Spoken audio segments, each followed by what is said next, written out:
I was I don't talking buy about it all with your Monroe. no. Monroe buys into it too, that it's all about the brand and the eyeballs and all that. I got to kind of be honest stuff. with you. You don't think they don't think that those people understand the Canes are good for football? Oh, I think they'd love to have the Canes in there. But the losses they have Those losses are are not good. so bad. Yes, they are not good. That they kill it. Hey, I think they would love the bad boys of old school to be really good. They understand marketing-wise and eyeballs-wise for TV. The Canes are good for business. That's just a fact. That's not me.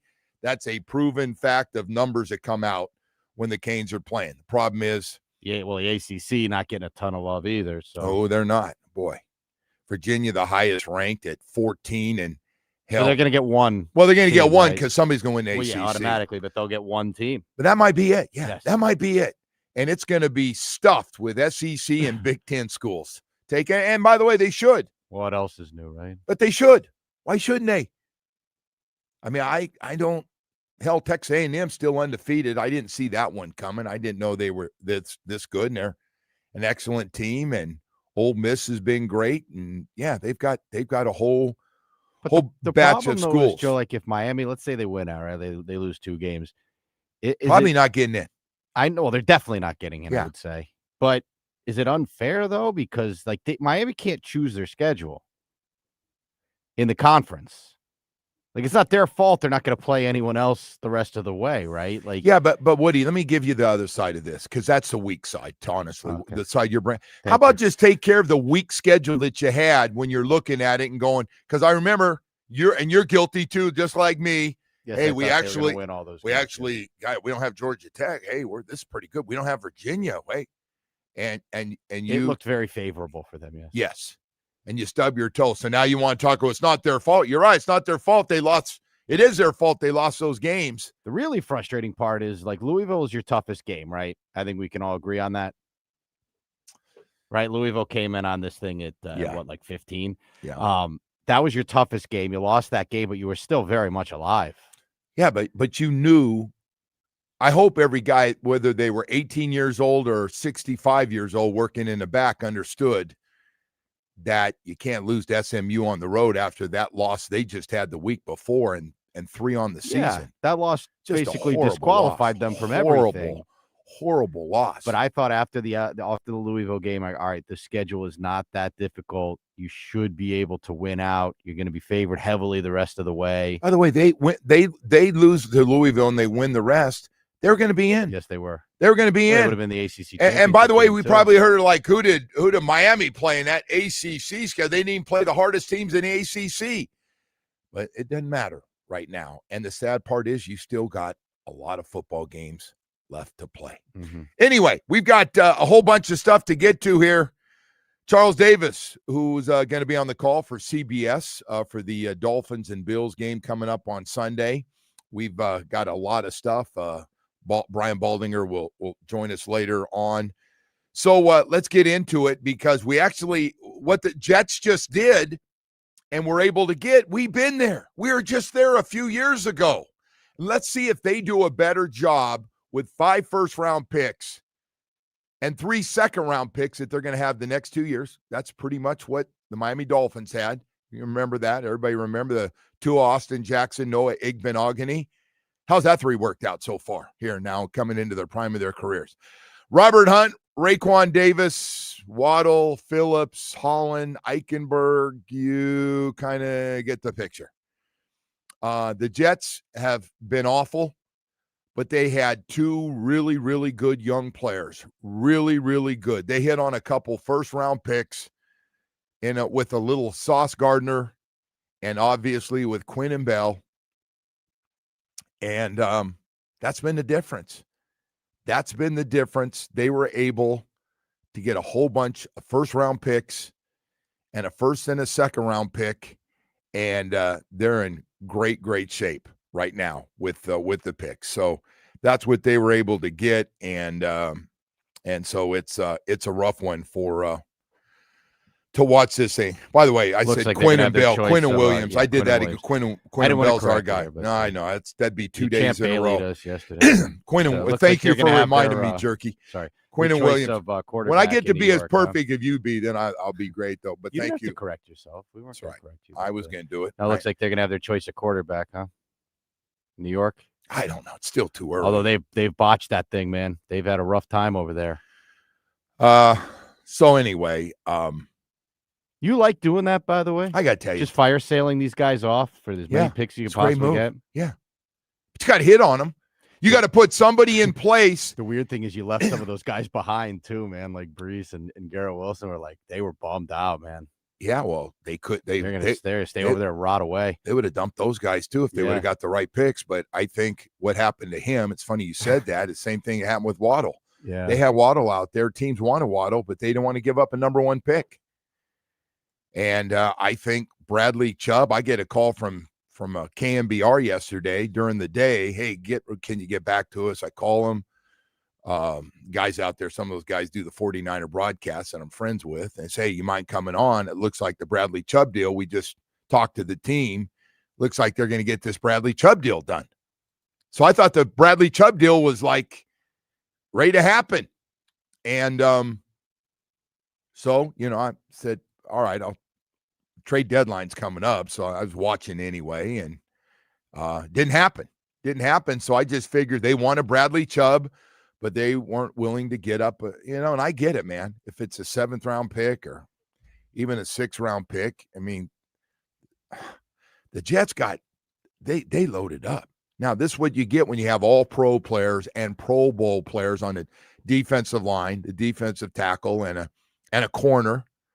And you found the right team that needed it. We know the Colts have been looking for a corner, tried the whole thing with X-Man, and he retired. And well, the Colts are loaded up, huh? Boy, are they. Might make a run. This will be an interesting, Woody. This really will be a really interesting one to see what happens with them. You ready for the tough question of the morning here, Joe? I've been asking this question for quite a while now.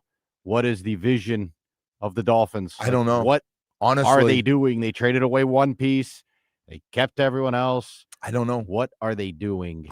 What is the future here? Like I felt like rebuild, reset. I feel like the Dolphins got offered for their guys like a 7th round pick for every guy. I really and Waddle like a 3rd or 4th round pick, and I just feel like they're trying to get better deals right up till 4:00. They couldn't get better deals and said, well, what the hell? We might as well.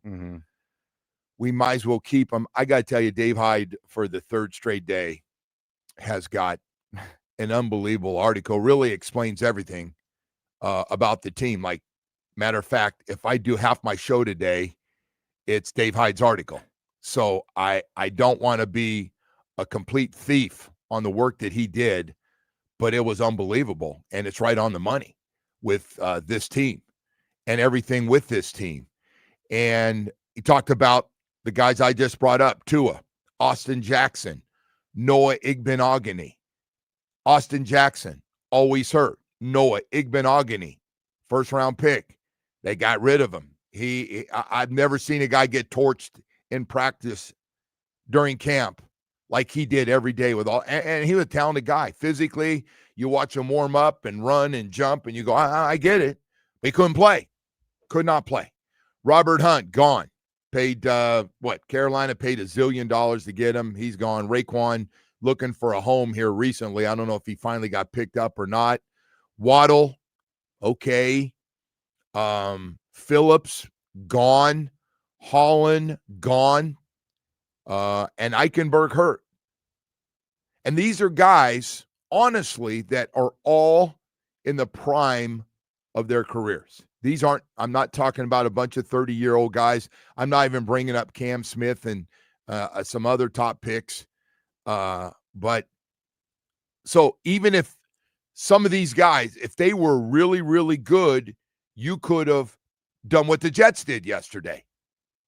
And that's get all these top picks. Now the other part of it is we couldn't figure out the Jets, if they can take advantage of it and they can really hit on these picks. And one thing the Jets have done on their high number 1 picks, they've hit pretty well on their guys. They haven't been very good, but a lot of their number ones, if you go back and look at Garrett Wilson, who you just brought up, Woody, as well as Sauce Gardner, who's been all pro. They actually hit a home run with Sam Darnold. They just didn't know it. Yeah. For somebody. No, but the thing is, they've drafted some guys, not all of them. They've whiffed on some too, but they have had a few guys that were good enough for other teams to go give them 2 1s. I mean, I see Sauce Gardner gets 2 first-round picks. Wow. So I guess is the vision of the Dolphins right now that, like, we're going to patch this thing up for one more run because we have to pay the quarterback, and, you know, we got Jalen Waddle, we got, you know, Tyreek, we got to bring all these guys back. And first of all, if I'm to make a prediction right now, yes, as a morning talk show host, Tyreek will not be back with the team. Where will he be? Woody, I don't know if he can play. Oh, he's going to play, Joe. Woody, did you see the knee? Yeah, I saw the injury. Okay. I saw it. That's right. You carried on about how ugly it is and the game. You went on the whole thing. Okay. So you just think all of a sudden he's going to come back? Going to try to play. He's going to try to run. Why? If he comes back and do you think he's going to jump out of mini camp somewhere and run a 100 meters somewhere? Tyreek, I do think that the guy has the work ethic. Whatever you think of him, I think the guy works hard, and I do think he will make an attempt to get back. Oh, he will. Of course, whether he's the same guy or not, I mean, that's probably he might not be, but I do think he's going to make an attempt. I think that injury, they are moving on, not to mention the way this team is right now. But if they're not making massive changes, why wouldn't you? They're going to make massive changes. Okay. They're going to overhaul this thing. You think so? All those draft picks, you could be a very average, a below average draft pick. There's a good chance, whatever that final number is before the draft, you're going to be on this football team. They're in cap hell. They are in cap hell. Forget all the names officially they call it. And by the way, I get it. I said this yesterday. They tried to speed up the process. They had a whole bunch of number ones. They had a big free agent money class, meaning they were a lot of money. They could be a big player in free agency like the Patriots just were. And they did it. I mean, they went out and they patched up everything. Then they started throwing in draft picks on trades, and it just looked like, okay, they're making a run on this thing right now to speed up the process, man. This is not gave up all those, had 2 real small draft classes, and they were going for it. What, you know, some liked it. Hey, man, I looked at it and I go, hey, this thing might work. This might work. What, we were 9-3? Does that sound right? Something like that. We had a real good start to the year, and you're going, damn. Playing for best record in the AFC against the Ravens, I went, damn, this thing might pay off. And here we sit, 2025, more than halfway through the football season, and we have not won a playoff game in 25 years.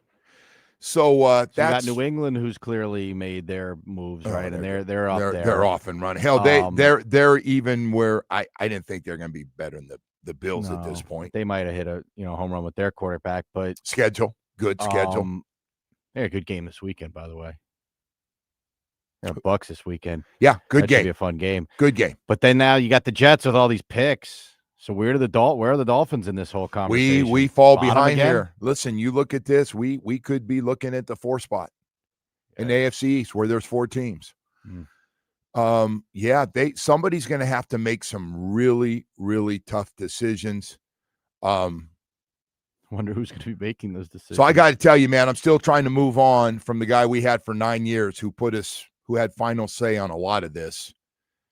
And do you have any idea what they're going to do with that position? None. Are they going to look for a guy who's been doing it for a while? Are they going to let this guy continue to make the picks, or any thoughts on that? I mean, who knows, right? I don't know. I know interim numbers aren't, if you look at interim GMs and interim head coaches, small percentage. I know guys that have had interim tags on this team have not been able to stay around.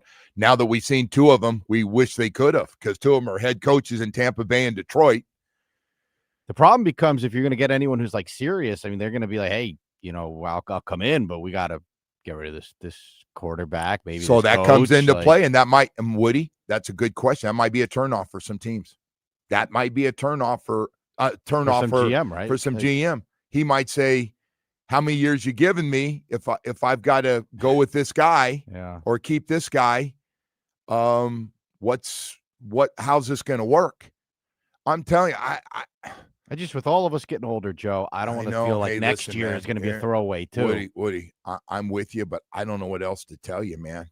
You add up all the pieces, and it doesn't look good next year.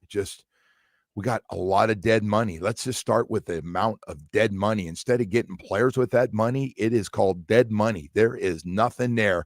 We ran the credit cards up, and now we got to pay them off. And if we don't, we're going to have big problems. We got to pay them off. We can clean it up, though, in a year, but it's kind of hard to tell your fan base, hey, hang in there for 12 months. And by the way, please over there, don't try to put some positive spin and we're out to win games. I know you're out to win games. I know Mike's going to say today we're trying to win games we feel good about. By the way, how would you like to go? And I'm getting really long-winded. I'm going to come back and I'll talk about this a little bit.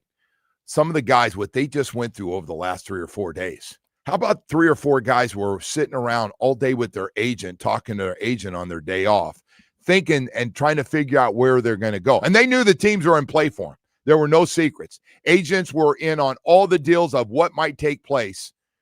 And now you find out, hey, man, welcome back here. Bradley Chubb, good to see you back here today, brother. You're still starting on the outside against the Bills this week. It's just an awkward one with everything going on. And again, the players are all aware of everything from salary cap to play to who was on the hot seat and might get traded. They know exactly who was looking to get moved. They're aware of everything. And this will be an interesting one to see Mike getting these guys ready to play this week after the last 4 or 5 days. It's been a rough one, I'm sure. Hey, I got to take a second this morning here. I want to talk to you about your South Florida Chevy dealers for just a second. Listen, man, when it comes to trucks, man, I call them the big dogs of the Chevy family. They really are. We just got strong, durable trucks. I always say it's like they've custom-made a truck absolutely perfect for your lifestyle, whether it's a durable Colorado with a standard Turbo Max engine and impressive torque to the Silverado 1500, ready, steady, and strong. Man, that's all I can tell you. Advanced technology with its workday workhorse and the weekend warriors. We got you all covered with a truck that'll fit your needs. With Silverado HD, man, again, legendary horsepower, one of the hardest working beds in the business. Hey, whether it's a midsize, full-size, or heavy-duty truck you need, Chevy pickups are durable, strong, and ready to work just like you do. 5, 6, 7 days a week. That's how you make a living out of the back of that truck. You need something you can depend on. South Florida Chevy dealers have it with great deals going on right now at 14 dealerships throughout South Florida.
Always tell everybody, professional sports, they are team sports, but it is a cold, cold business. It really is.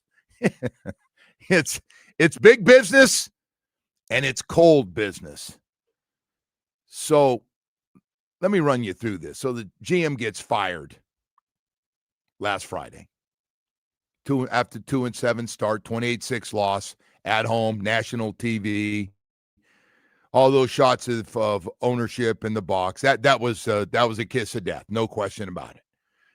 So now a few days later, got the trade deadline, and telling guys, hey man, Waddle, Phillips, Chubb,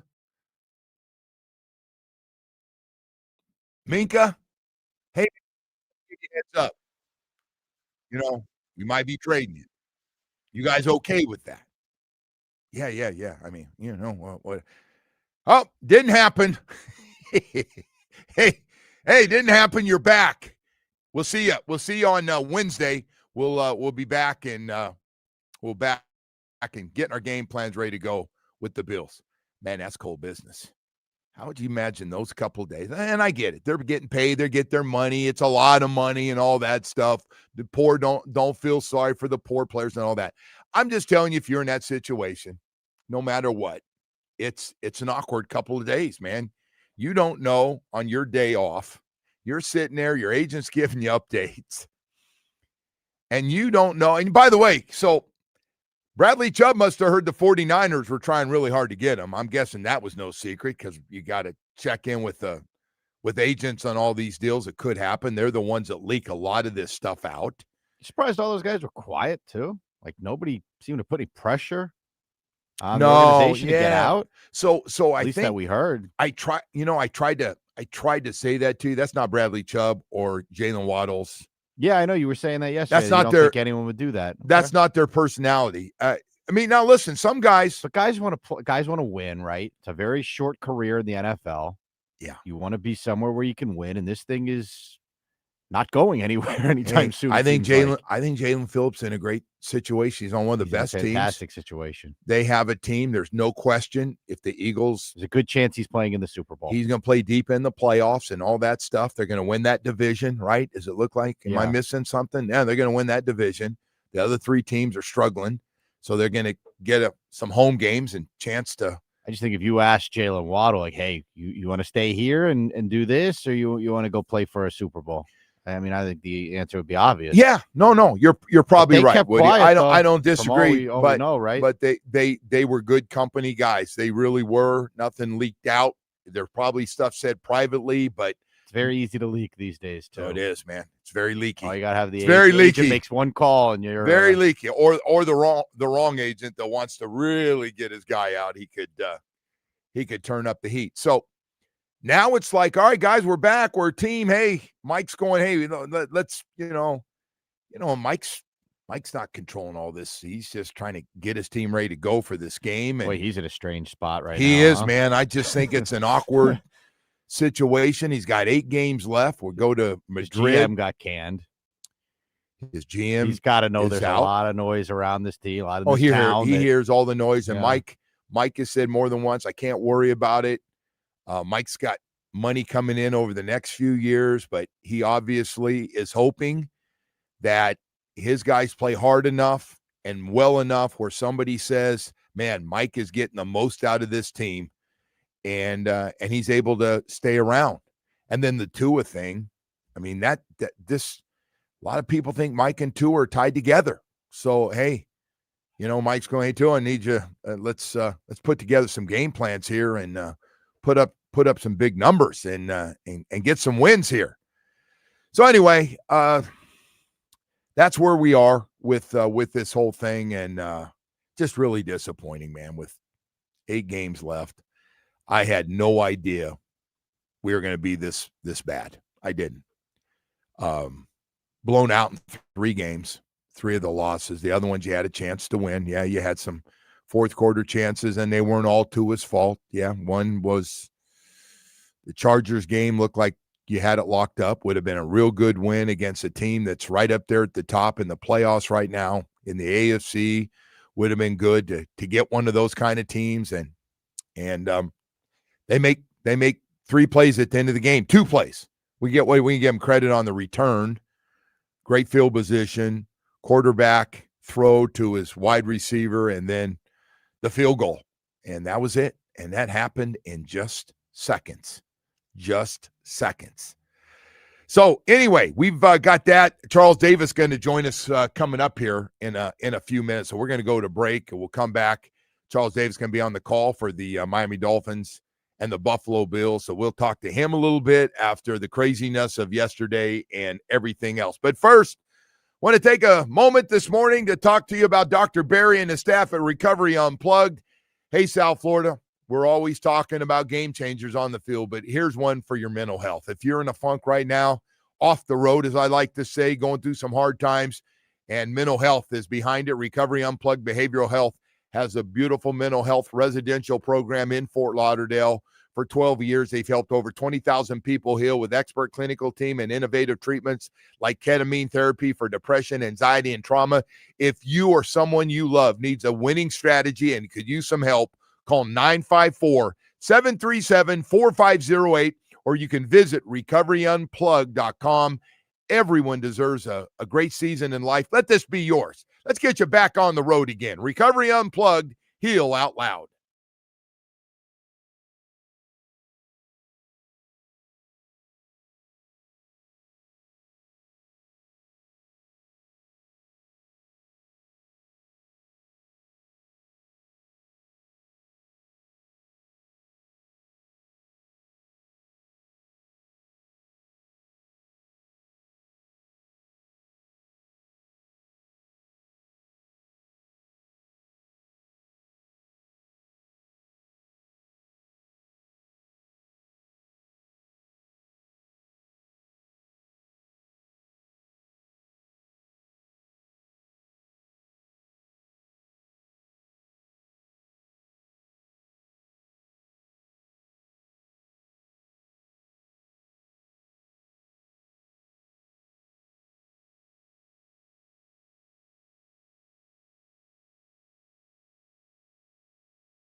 is time to head out to the Toyota of Hollywood Highline. Shop over 2,000 Toyotas on sale at one location. Toyota of Hollywood on 441 between Hollywood and Sheridan. ToyotaofHollywood.com, Joe.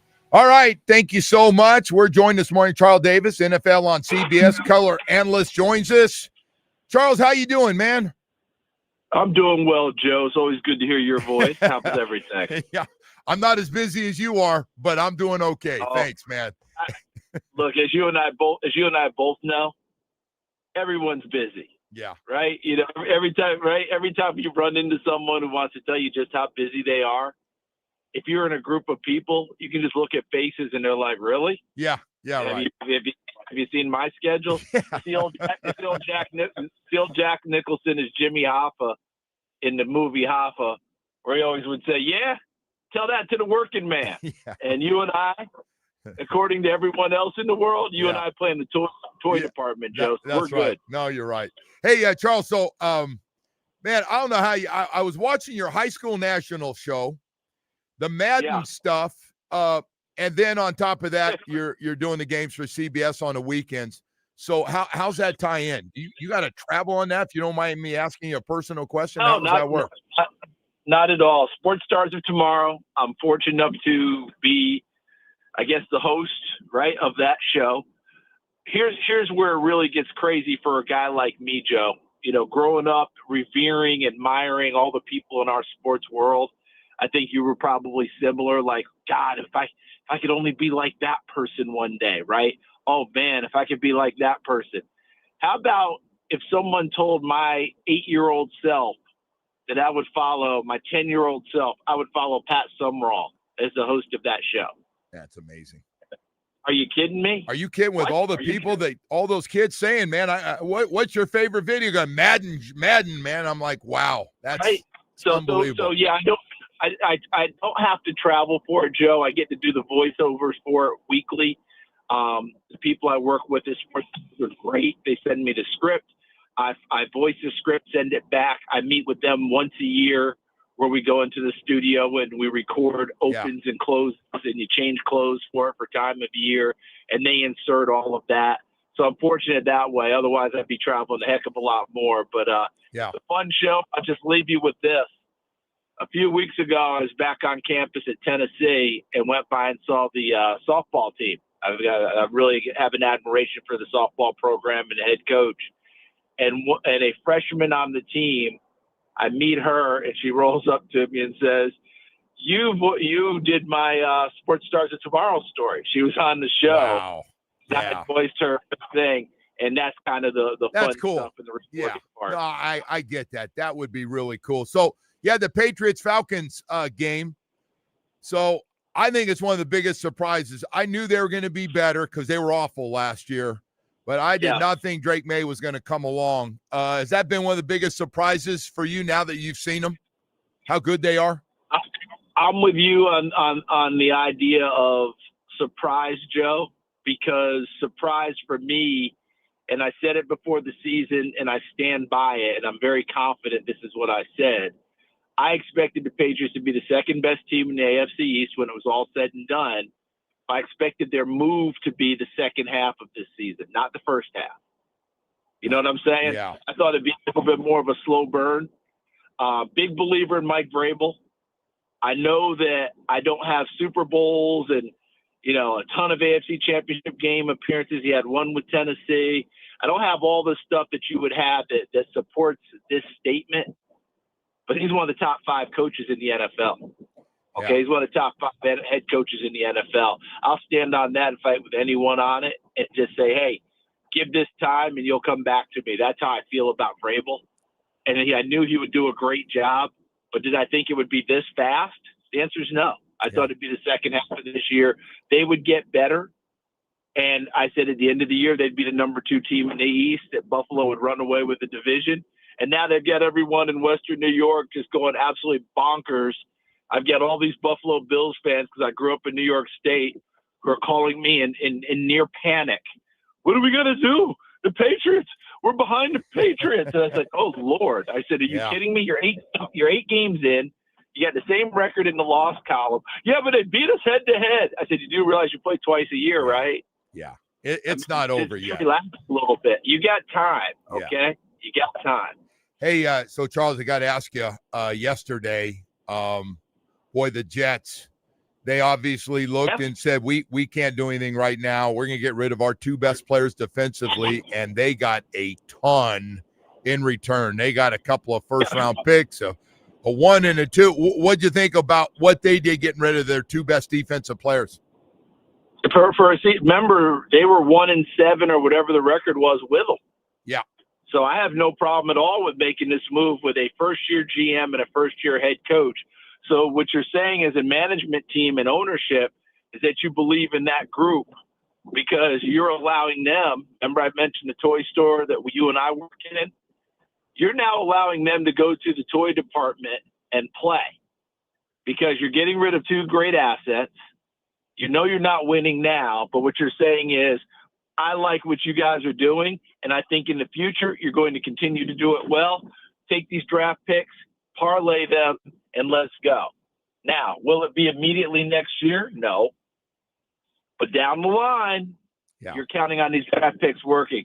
The kicker to the whole thing is that Joe Douglas, the previous GM who had come from Baltimore, I thought he was doing a really nice job putting together a roster, and he put together a roster to the stage where they went and got Aaron Rodgers thinking that was the missing piece.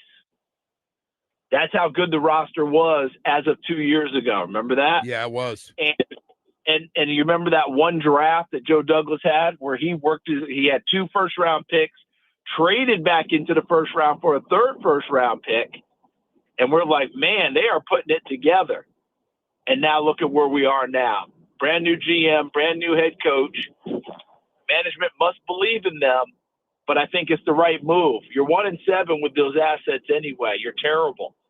Make the move, get picks, and see if you can build this team up the right way. Yeah, got to hit on them. Now that's the next thing. You just got to make sure whatever system you're running, they fit your system, and they're as good as the two guys you just traded for who were just so good.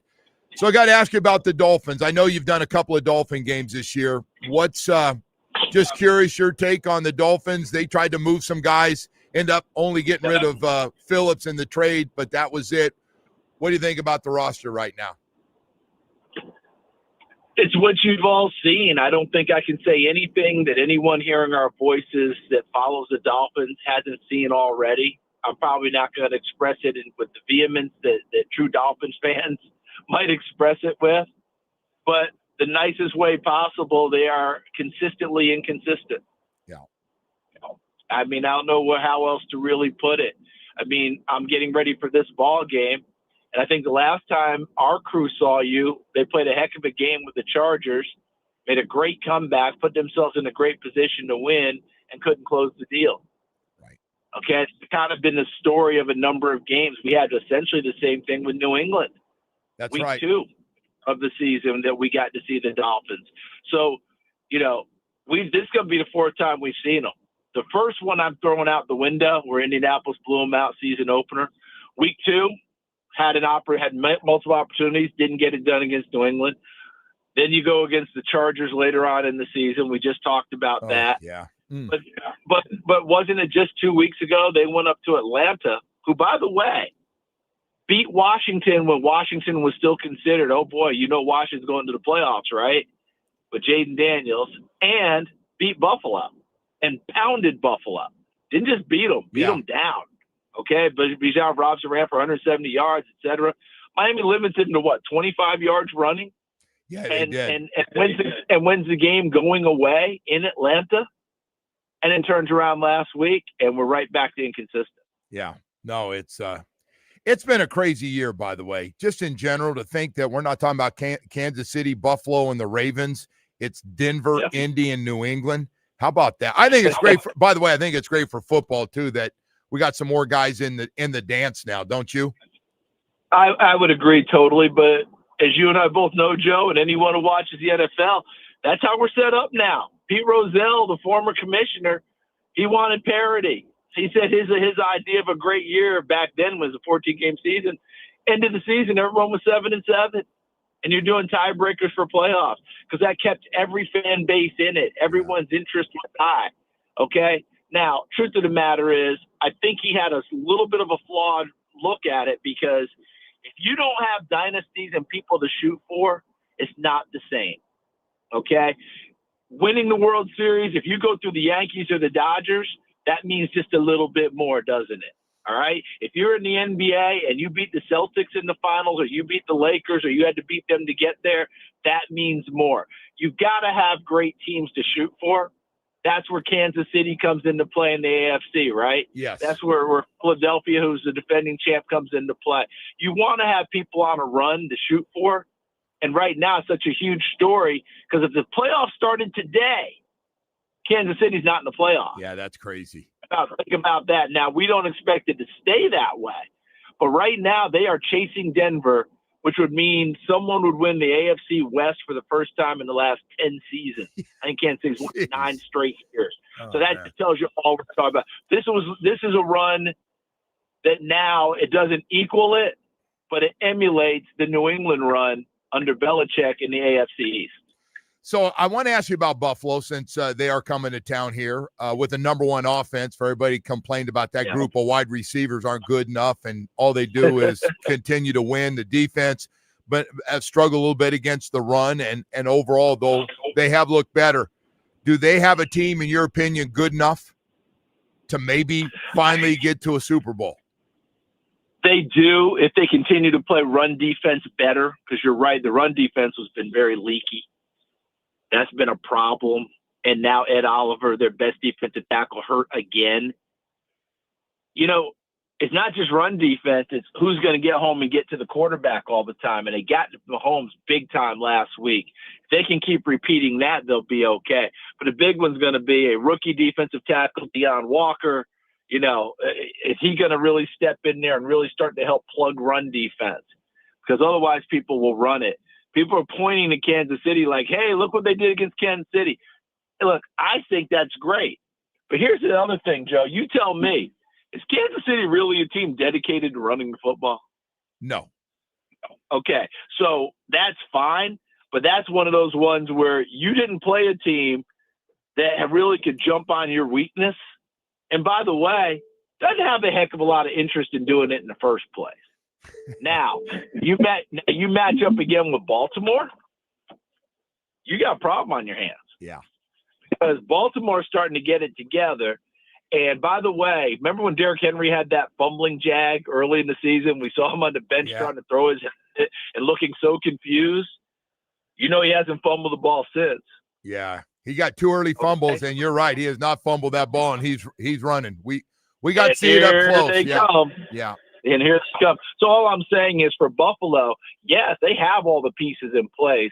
And Brandon Beane, the GM, very much vindicated when he jumped on the radio host earlier in the year. He's like, I'm tired of you guys talking about the receivers. We put up more yards last year. We're the number one offense. We're this and that. And you're saying receivers stink. Enough out of you people. And to his point, he's right because of the numbers. I just wonder in playoff time, Joe, do you have that guy that you know you got to get it to at time? And I think for them right now, truthfully, Shakir's your slot receiver, makes plays. But truthfully, it's Dalton Kincaid, the tight end. Yep. They're getting a lot out of their tight end position. By the way, now they're using all 3 of those guys to a lot as not only blocking, Jackson Hawes can actually catch the football. Yeah. He came out of the draft, and all we talked about, Joe, was he was an extra offensive tackle and he could do this. I saw him make a catch at the Senior Bowl where he went up and one hand snagged it, and I wrote in my notes, I believe he can catch it better than we're giving him credit for, and he's vindicating me in a big way. Yeah. Hey, before I let you go, the other part of your job is the NFL draft. Real active with NFL Network on that. Have you had a chance to look at this quarterback class at all? Not in depth, Joe. Remember, to start the season, it was, hey, what a quarterback class we're going to have coming out this year, 2026. Are you hearing the same thing right now? No. It's starting to play itself into, we got a lot of questions about this quarterback class. Except the one guy that's jumped up off the top here from here in South Florida that is playing out. This Mendoza kid is for Indiana playing out of his friggin' mind. Could he be the first overall pick? I mean, I know there's a lot of work ahead. Yes. The answer is yes, because Did anyone think Zach Wilson would be the number 2 overall pick going into his last year? No. Joe Burrow, and I still have it, Joe. I went to a game week 3 of the NFL season, Burrow's senior year or last year at LSU, and a senior personnel assistant for that team said, "Hey, have you seen the kid at LSU this year?" I said, "Not yet." He goes, "You better start watching tape." I said, "Yeah, but what kind of grade you have on him last year?" He said, 4th round. I said, "Okay, so why you got me so excited here?" He goes, "Dude, this kid's going to play himself into a 1st round, and wouldn't surprise me if he's a top 5 pick the way he's playing right now." I said, "Wait, what?" Yeah. And so that's all I'm saying is if you just let things play out, things change drastically. So all the guys you thought were this, might not be. The guys you didn't talk about may rise up. So it's a long answer to, yes, Mendoza could play himself into being that top overall. We've seen things like this before. Long way to go. But the big guys that we were talking about to begin the season, a lot of them have question marks now. Boy, you're not Fire, right? Carson Beck, Arch Manning's not coming out, which I didn't expect him to come out even if he had a fantastic year. But everyone can just relax on that one. It's almost assured he's not coming out this year, so let it go. Who's going to be those guys? By the time we talk about it for real, Joe, that'll be a very, very interesting conversation, and maybe not quite as much excitement about a class as we thought going into the year. That's a good call. Very good call. Charles, thank you as always, man. Really appreciate it. I'll see you in a couple of days down here. Thank you. I can't wait to see you, Joe. You take care of yourself. Thank you, man. Right back at you, buddy. I appreciate it. Charles Davis, NFL on CBS, joining us this morning.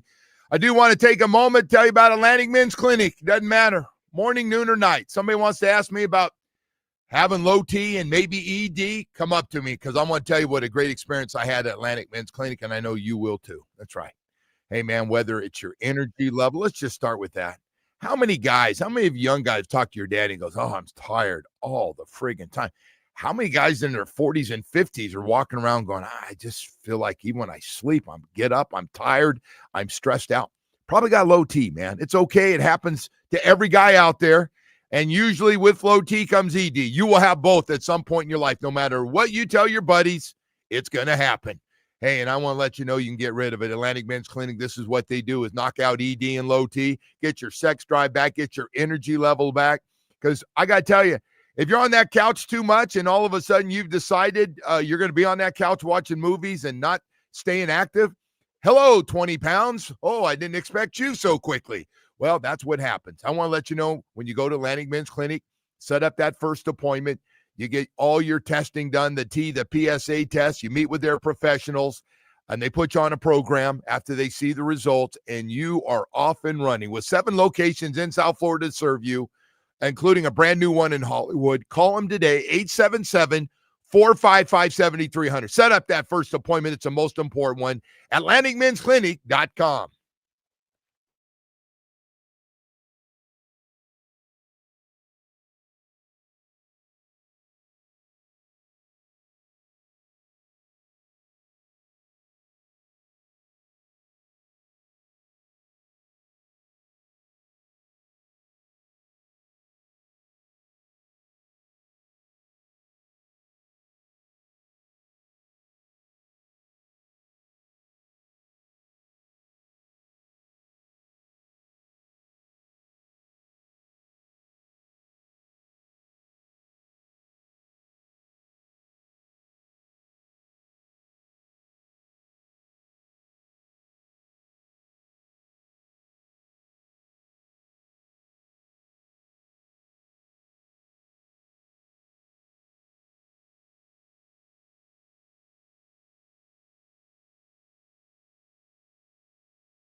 in LA. Over to the Heat will be in Denver tonight to take on the Nuggets. Tip-off is at 9, and the game can be heard right here on WQAM. And in college football, the first playoff poll was released. Ohio State is at 1, followed by Indiana, Texas A&M, Alabama, and Georgia. Miami came in at 18. The Canes will host Syracuse at 3:30 on Saturday. Joe, we'll go back to you. All right. Thank you, Woody. And all right, speaking of college, and we got a lot of stuff going on, got a lot to get to. Panthers, by the way, late last night, they had the old hat trick put on them with out against the Ducks last night in L.A., 7-3 losses you just were talking about. Cutter Gauthier, the big hat trick, 8, 9, and 10 on the season for him. Going to stay in L.A., getting ready for the Kings on Thursday. The Heat. Is that French? That could be. You nailed it. I know you're a big France guy. I looked up the pronunciation. Oh, you did? Okay. You spent a lot of time in France. I just figured, No. You hit us with a Gautier this morning. I don't know how many. Maybe French Canadians. You're so well traveled. Oh, man. I don't know. I'm doing a lot more reading these days. You got to brush up on your Spanish, by the way. Yeah. You want to be able to communicate, right? Man, yeah. I'll be all right. You got to talk about Tua up there with the. I'll be all right. Hey, so this we'll get into all the stuff yesterday, trade deadline. If you're just getting up with us this morning, we'll get you caught up. And of course, the Jets trade 2 of their best players, if not the 2 best players on their team. And boy, did they get a boatload of high draft picks. We'll talk about that coming up here. Dolphins did not. They tried, but the offers weren't enough. So the Dolphins end up making. I was surprised too. I thought yesterday would be a busy day for the Dolphins. I thought they'd make at least one more move, and I was wrong. So Jalen's the only guy that's going to be leaving. That deal was done the day before. He'll be going to the Eagles. And so everybody back to work. Day off yesterday, back to work today. I got to get in this other thing because I saw it yesterday. And, of course, the college football rankings come out. The only ones that matter, by the way, the playoff rankings. So, again, we'll see who wins the conferences and all that. They could change a little bit. But I saw Dabo Swinney's comments. I don't know. Now, listen, Dabo's team is just having an awful season. They are awful. Dabo's got a couple transfer portal guys, but he's not big on it.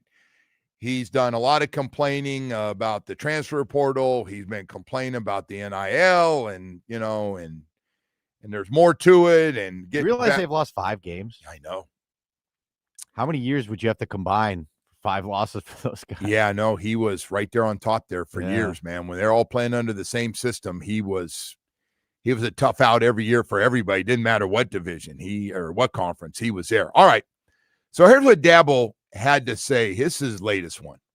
It's impactful. So, as opposed to just getting a report on Monday, you turn in 10. We had a game.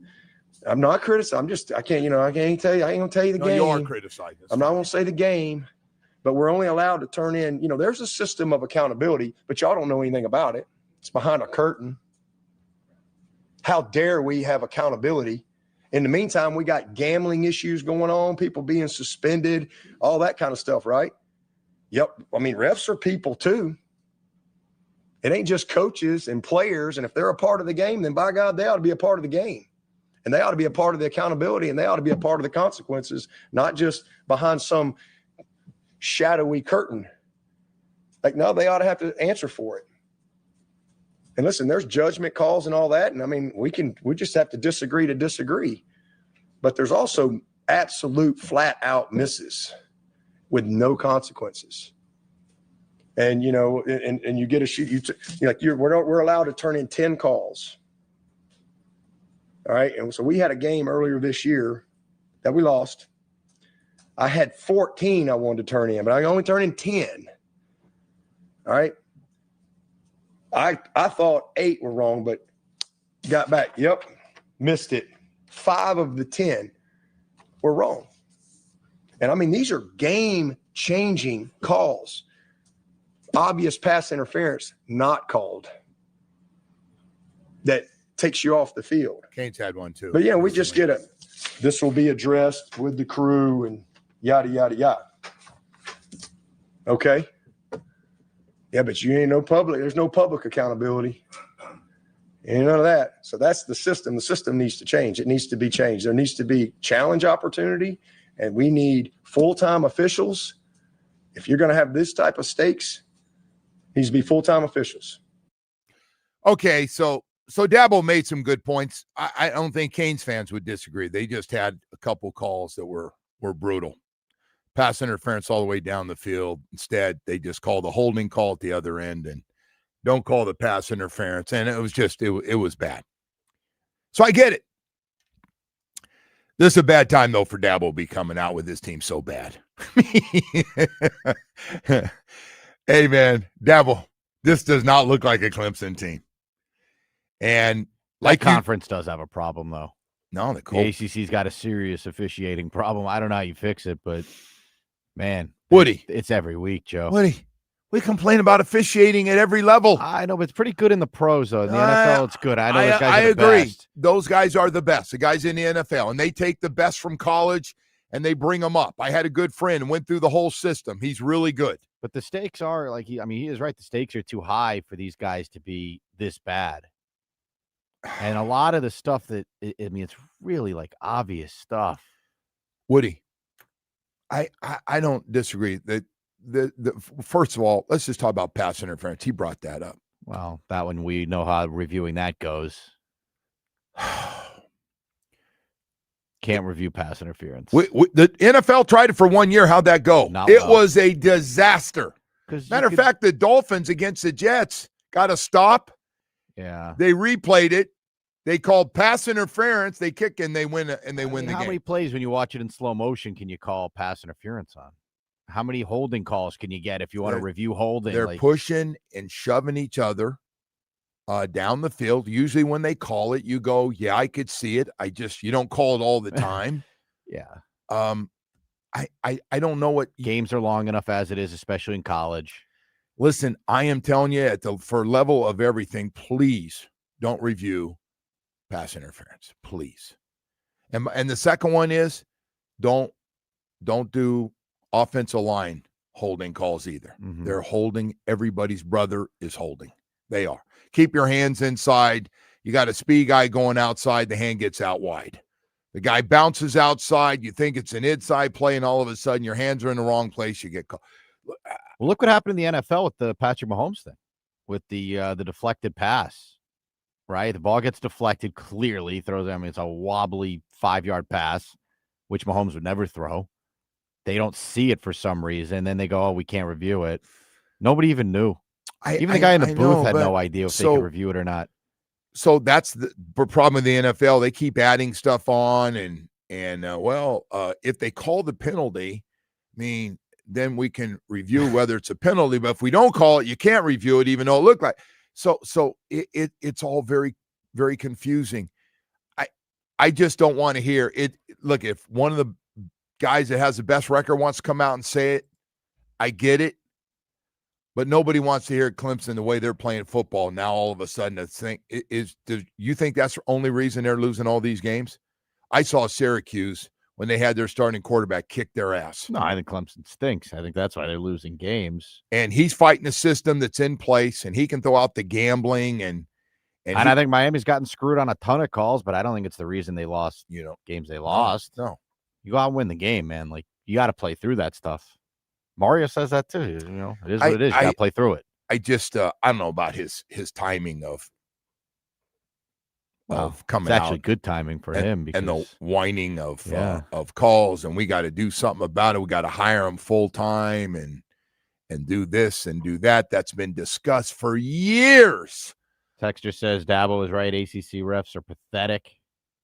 Yeah, but everybody's getting the same bad calls. They're not just him. Another one says, Dabo, welcome to the dark side of the ACC. Miami lives here.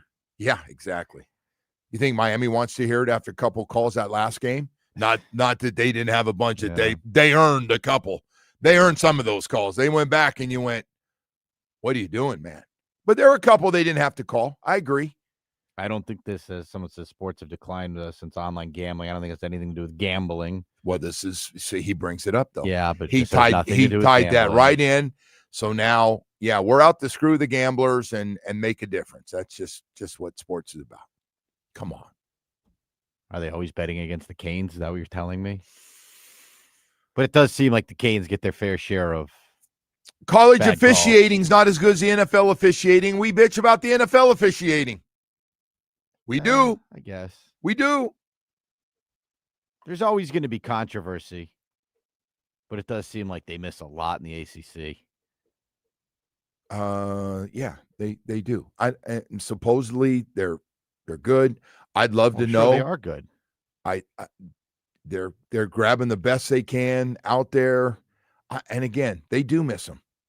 They do miss them. That thing was not called pass interference the other day. It was incredible. But yet they picked the flag up on one and not the other penalty. That's the weird one, right? When you pick up the flag after you throw it. Anyway, it's not this topic's not going to go. We could beat this up. And then by the way, when football's over and we go to the NBA full time, you're going to bitch about officiating there. How bad it is. Everybody's traveling. No, guys, this guy didn't call this. I saw something rough the other day. So now you can challenge in college basketball. And I don't know if you've seen a college basketball review. I haven't, no. They take so long. They stopped the game. You know, they did a challenge. It was like a goaltending. Guy blocked it against the backboard or something. They called goaltending. So guy on the bench has a computer and he goes, challenge it. And they challenge the play. They take 10 minutes to review it. You start challenging everything or whatever they want. You get one challenge, I think, and then you get it back if you win. You're asking for trouble. These games, you think they're long now. Yeah. By the way, NFL sometimes on some of their calls takes a while too. The NFL got it right though with that expedited review thing that they do. They nailed it with that thing, right? When it's an obvious call and they miss it and they just phone it down from the booth. Yes. And we keep going. But college football needs that desperately. The problem with college football is the refs got to run to one end of the field and look at that stupid viewfinder thing. We got to have better technology than this. Think about all the college football officials. So I just went through Rich Martinez. I don't think he cares if I say his name. I worked with him at NBC and lives down here. He worked his way up from high school. I saw the guy literally Central and Northwestern games, and Friday night after work, he was sprinting out. I was sprinting out to watch the game and have a couple highlights of it. And he's working the game. And one day, because he was in sales for a long time at NBC, I said, man, what's the goal? He said, hopefully I'm good enough someday I can get to the NFL. So he goes to college. He works his way up. He grades really well. The NFL's got him on the radar. He does it. And bam, the next thing you know, he's been an NFL official for a long, long time because he's graded really well the whole way up. I mean, you're trying to get the best guys. And if you get a guy in a high school, starts in a small college division of football and works his way up as people see him and watch him work and they grade him and, man, this guy's good. He's in great shape. But, Woody, I don't have an answer, FSU man. wants in the party here, by the way. They're texting in. They're saying they're getting screwed. Yeah, they'll probably sue. By the way, if I'm Florida State, the last thing I would be doing is call again. They'd be one of those schools that shouldn't be complaining about officiating. You should probably find some decent players. Another one here, Joe. I know you like it, but gambling should be limited to Vegas and Atlantic City. Too easy to pay someone off now. You want to help this guy out? Like there was gambling prior to these websites. Correct. People just didn't do it legally. So why not take their tax dollars or whatever, The only people actually hurting some of the really big bookies, illegal bookies, are lost some of their people business. Really not know that existed? They had a if number. You're going to fix a game, by the way, if you're going to pay someone off, I'm sure you can afford the Spirit Airlines flight to Vegas or whatever. All right, Woody, let's go to break here, man, before we get going here. This ref stuff sucks. That's a tough conversation. It's not perfect. I agree. It's not perfect. That's also what makes the game. They miss them. And I agree. The ACC officiating sucks, but in the NFL and stuff, that's what makes the games fun, umpires Umpires miss calls. are great. I love the umpire. How many strikes did they miss? Balls and strikes did they miss That game's 7. Yeah, they're Crucial all ones. they all have different strike zones, It's and they human don't error, care though, what man. that square Yep. says on your TV. They don't care. That's not my strike zone. It's great. It's a human element. All right, hey man, let's talk about a couple of guys that I talk about a lot. I really like, and I know you will too. I hope you never have to go through where you have to call an attorney because you've been injured in an automobile accident or slip and fall, something that wasn't your fault, and you need somebody to represent you. But if you do, Harvey Cohn and Gary Jude are there for you, man. And I mean partners who, when you meet them, they shake your hand and they go, "We got you." There's no handoffs here. They don't believe in handoffs. The legal industry's big on handoffs. The big guys, they like you to see their face because it's kind of cool and great for the ego, right? When you do a TV, and there you are, man. Look at that, holding his dog. Wow, what a guy. And I'm not taking shots at that guy. But I want to let you know, man, at the end of the day, when you go in and go, "Hey, man, I really liked you. I like what your message was. Well, when can we get started?" And go, "Well, I'm not going to be working with you. You're going to one of my handoff attorneys that we have here." Go, "Wait a sec. I want you. You sound so good. You look like you're friggin' the old Perry Mason. You never lose." No, well, we got some handoff attorneys over here. You won't have that with Harvey and Gary. Nope. Man, I'm talking about personal injury attorneys, the same partners who handle your case from start to finish, more than 30 years of experience each, big enough to go to trial and get you multi-million-dollar results, small enough just to call you back. Go to ConanJudah.com, read the reviews. Partners who you can always get a hold of. Hey, man, when you've been injured and you don't feel like you're a priority, it's crummy. And you're not feeling well to start with. You feel what you went through, and you're wondering what is going on. You'll always hear back from Harvey and Gary, give you updates on everything. Just remember this. Go to ConanJudah.com, read what people are saying about him. Call 866-FAIR-FEE. Remember this. They don't pay other lawyers to do the work you hire them to do.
Morning to everybody. As yesterday was a strange one. I found myself and thought TV did a great job in making sure everybody got out there. It was about what I thought it would be. I guess the biggest surprise for me that I just didn't realize was that the Jets would get rid of two of their best players in Sauce Gardner and Quinnen Williams. But they got a lot, man. Jets now set up with ton first-round picks, and not only that, but ton of second-round picks. Actually, they're going to have 5 first-round picks and 3 second-round picks over the next 2 drafts, just to give you an idea. It sounds familiar. Yes, that's what we had not too many years ago, just a few years ago. It did not work out for us, and the reason it didn't work out, we didn't win. Some of those guys were good players. Some got injured. Some we couldn't keep. A little combination. But none of them, in my opinion, ended up being as good as the Jets' 2 guys that they traded. So as bad as the Jets have been, they had 2 young guys that are considered to be, one, a defensive tackle, and Sauce Gardner, one of the best cover corners, although doesn't look like the guy did when he first came in the league. But, man, they gave up a lot. They gave up a lot. The Colts went all in with feeling like they might just be a cover corner away. And so the Jets. Wouldn't you love to be in that position one day at the deadline? No, actually, like, I don't ever want to be in this situation that the Jets and the Dolphins are I'm in. talking about the Colts. Oh, yeah. Where you're like, we Yes. feel like we're one guy away and we can actually make a run. Yes.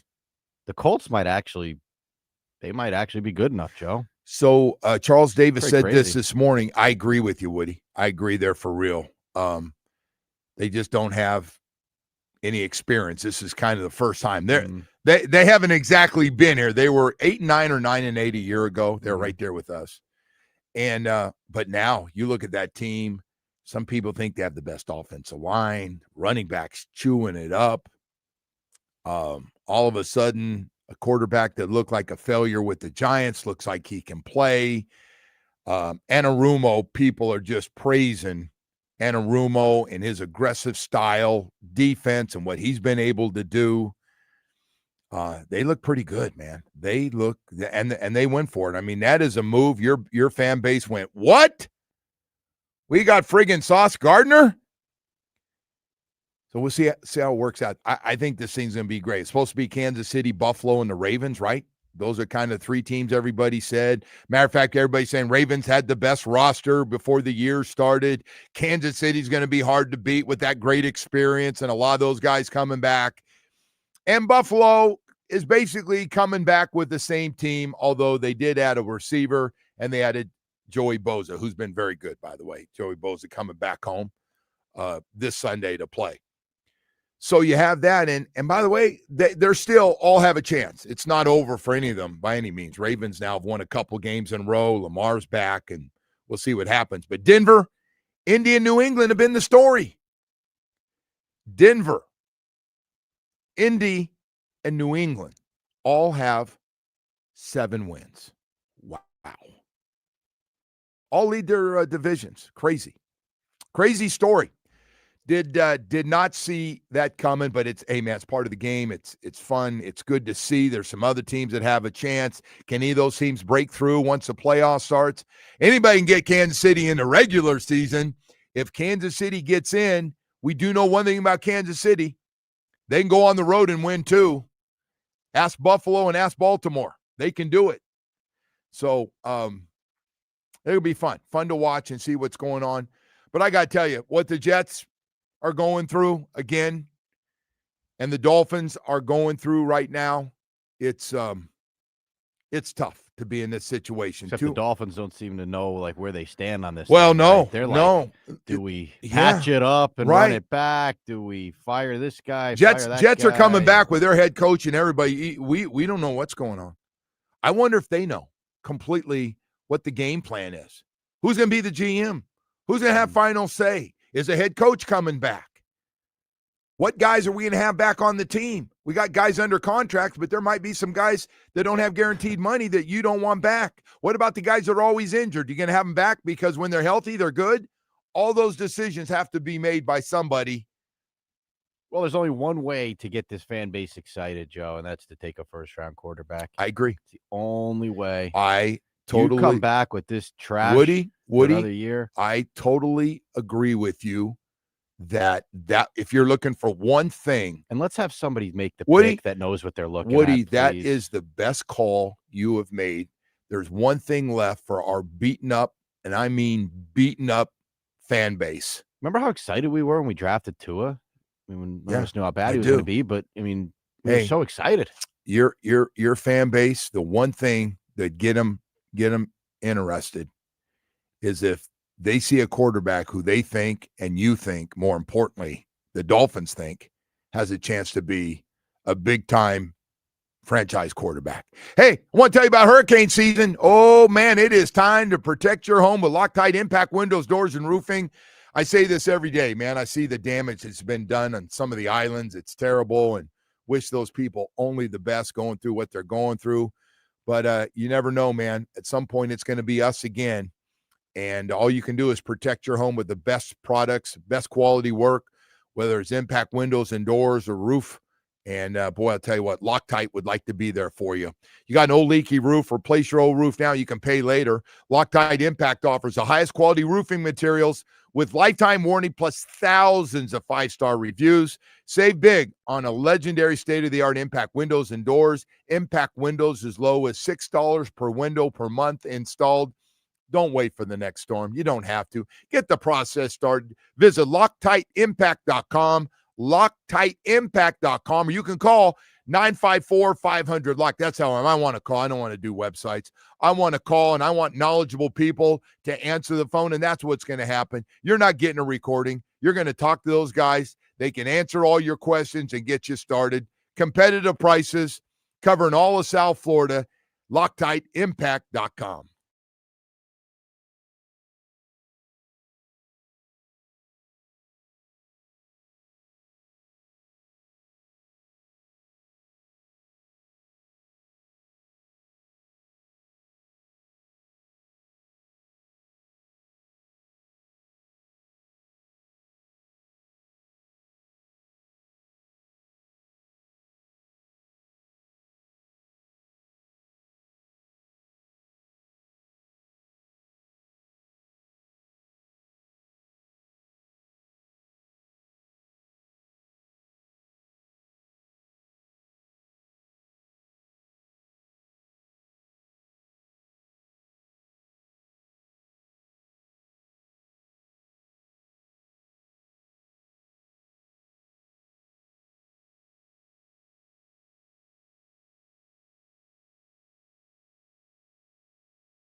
now, it's time for Hollywood's headlines. Without further ado, here's Hollywood.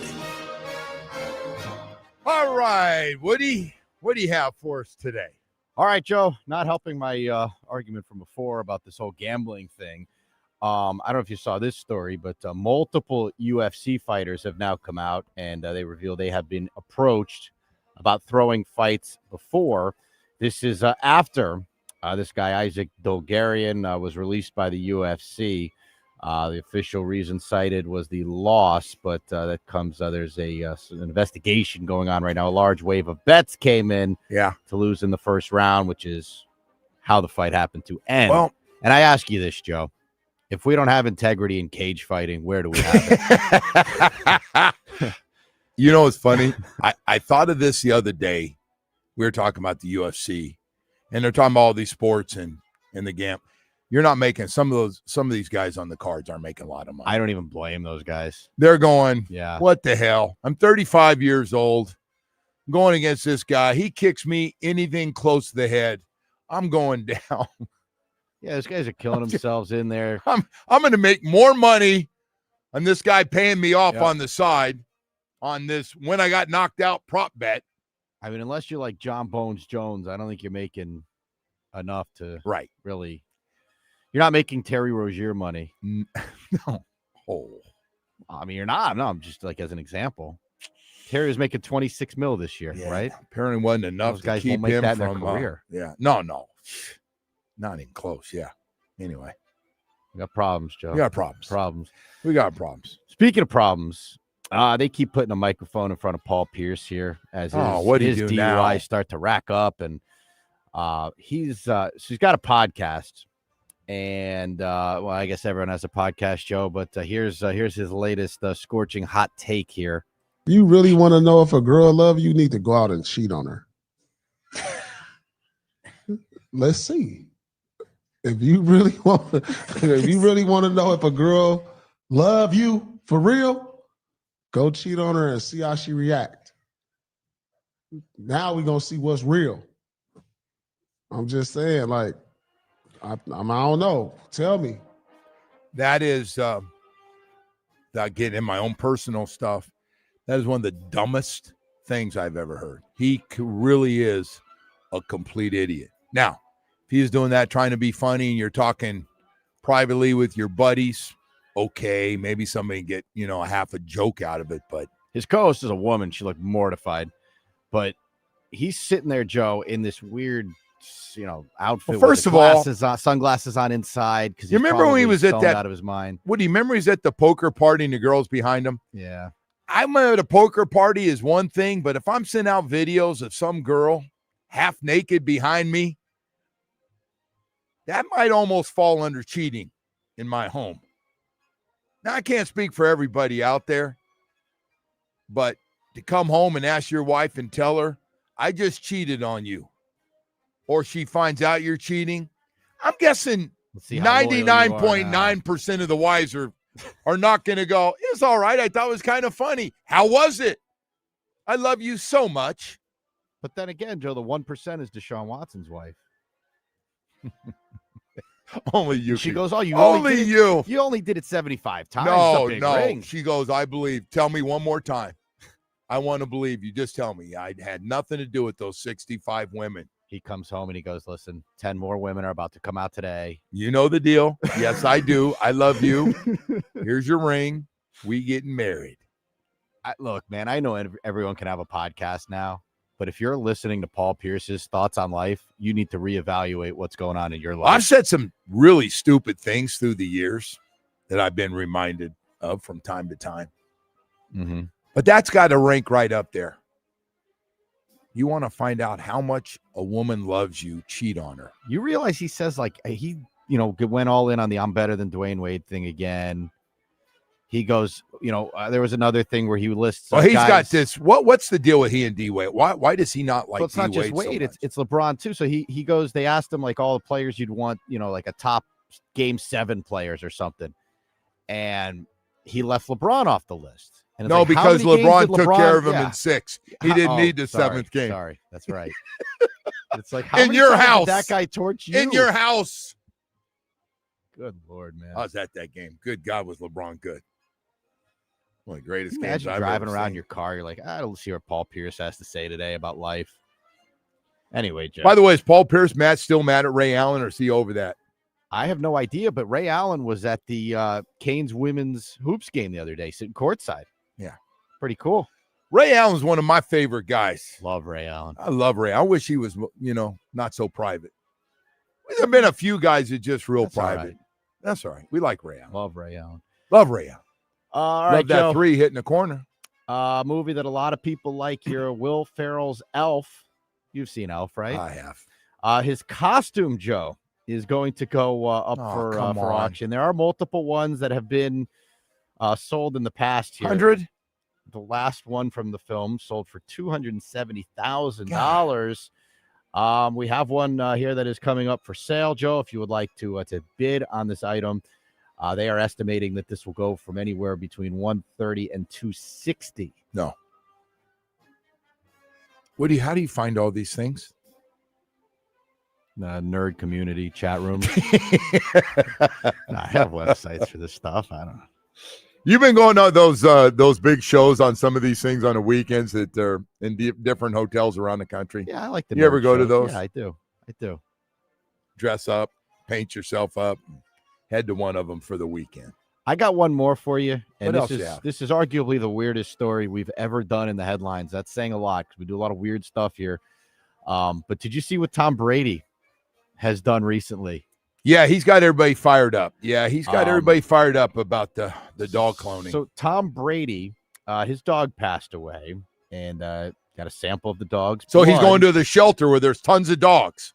And now, Joe, look, there's a little caveat into the story here. So the company that cloned the dog, Tom owns a piece of. Yes, there you go. He owns a piece of That the Tom dog Brady, that cloning man is a company. money-making machine. Now, I got to side with the people that think this is sick. I mean, this is just like, this is next level. There's people, by the way, that won't go to a pet store and buy dogs. They just want to go to the shelters, which is where I happen to get my dog. There was a shelter down in Kendall. That's where I got mine. We lost our last dog. That wife of mine is crushed and just not ready to get another dog. Will somebody please reach out to my wife and tell her we need a dog? Why don't you just get one? You got to have her sign off. What do you think? I'm just going to bring home a dog? It's like the Paul Pierce thing. Just do it. Just do it, man. Wouldn't be that bad. By the way, she wouldn't leave me if I did. That other thing, though, Paul's talking about, I cheated on you, Mark. Says goodbye. So this story again, like they've made dogs apparently for like Paris Hilton and people like that. Yeah. They had something called the Dire Wolf Project where they produced 3 genetically modified gray wolves. Yeah. I did see that. I did see that. So Brady skipped the shelter, he skipped the pet store, and he just went to the lab and they built him a dog. Tom Brady came out the other day. He comes out with stuff. I usually get it. He came out with the Tom Brady powder, protein powder. Oh, he's had that forever. Yeah, I know. It's been around, Yeah, but the my TB12 daughter, stuff, so it's big. Mm-hmm. Your So daughter buys that stuff? Yeah. Oh, God. So now he's talking about taking care of yourself, staying active. Mm-hmm. Tom's got some good messages. He does. Yeah. And you could probably buy that same exact product on Amazon for half the price. Just won't have his number on it. Yeah. True. Anyway, that is by the way, on a serious note, that was a weird one. Cloning the dog? One. Yeah. Yeah, it's pretty sick.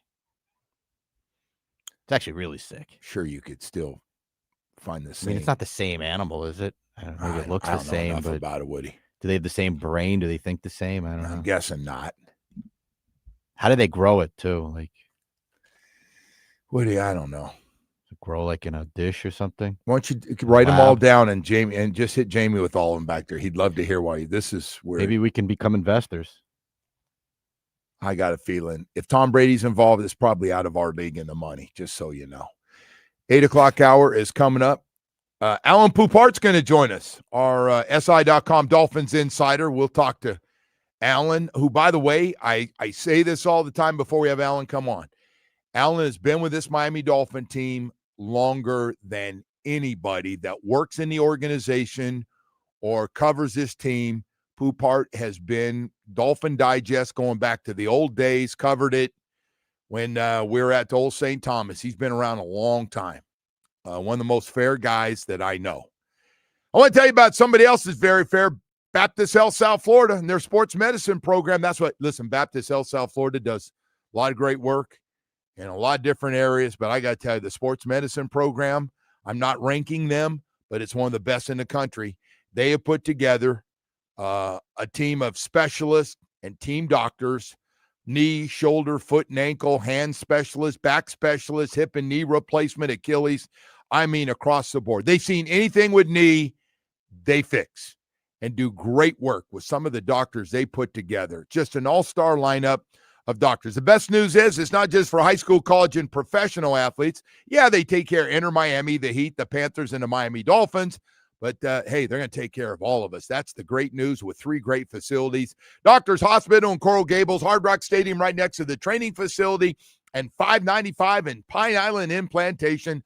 I like to call it Dr. Swartzen territory up there. Visit BaptistHealth.net/ortho. One goal every day, just one goal. It's about getting all of us healthy, back out playing the sports we all love the most.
This update is brought to you by Doral Volkswagen, home of the price seats are our lowest price. Visit us at Doral Volkswagen or DoralVolkswagen.com. Starting with the Panthers, who fell to the Ducks 7-3. The Cats will continue their road trip tomorrow night in LA. Over to the Heat will be in Denver tonight to take on the Nuggets. Tip-off is at 9, and the game can be heard here on WQAM. And in college football, the first playoff poll was released. Ohio State is at 1, followed by Indiana, Texas A&M, Alabama, and Georgia. Miami came in at 18. The Canes will host Syracuse at 3:30 on Saturday. The Joe Rose Show continues now.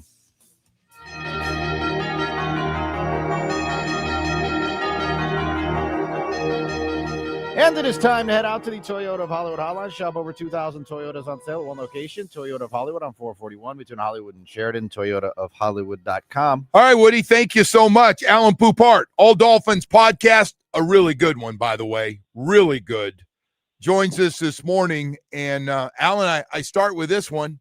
After watching the final day of the trade deadline yesterday, how did we get in this situation that we're in right now? I remember like yesterday, we had all the first round picks.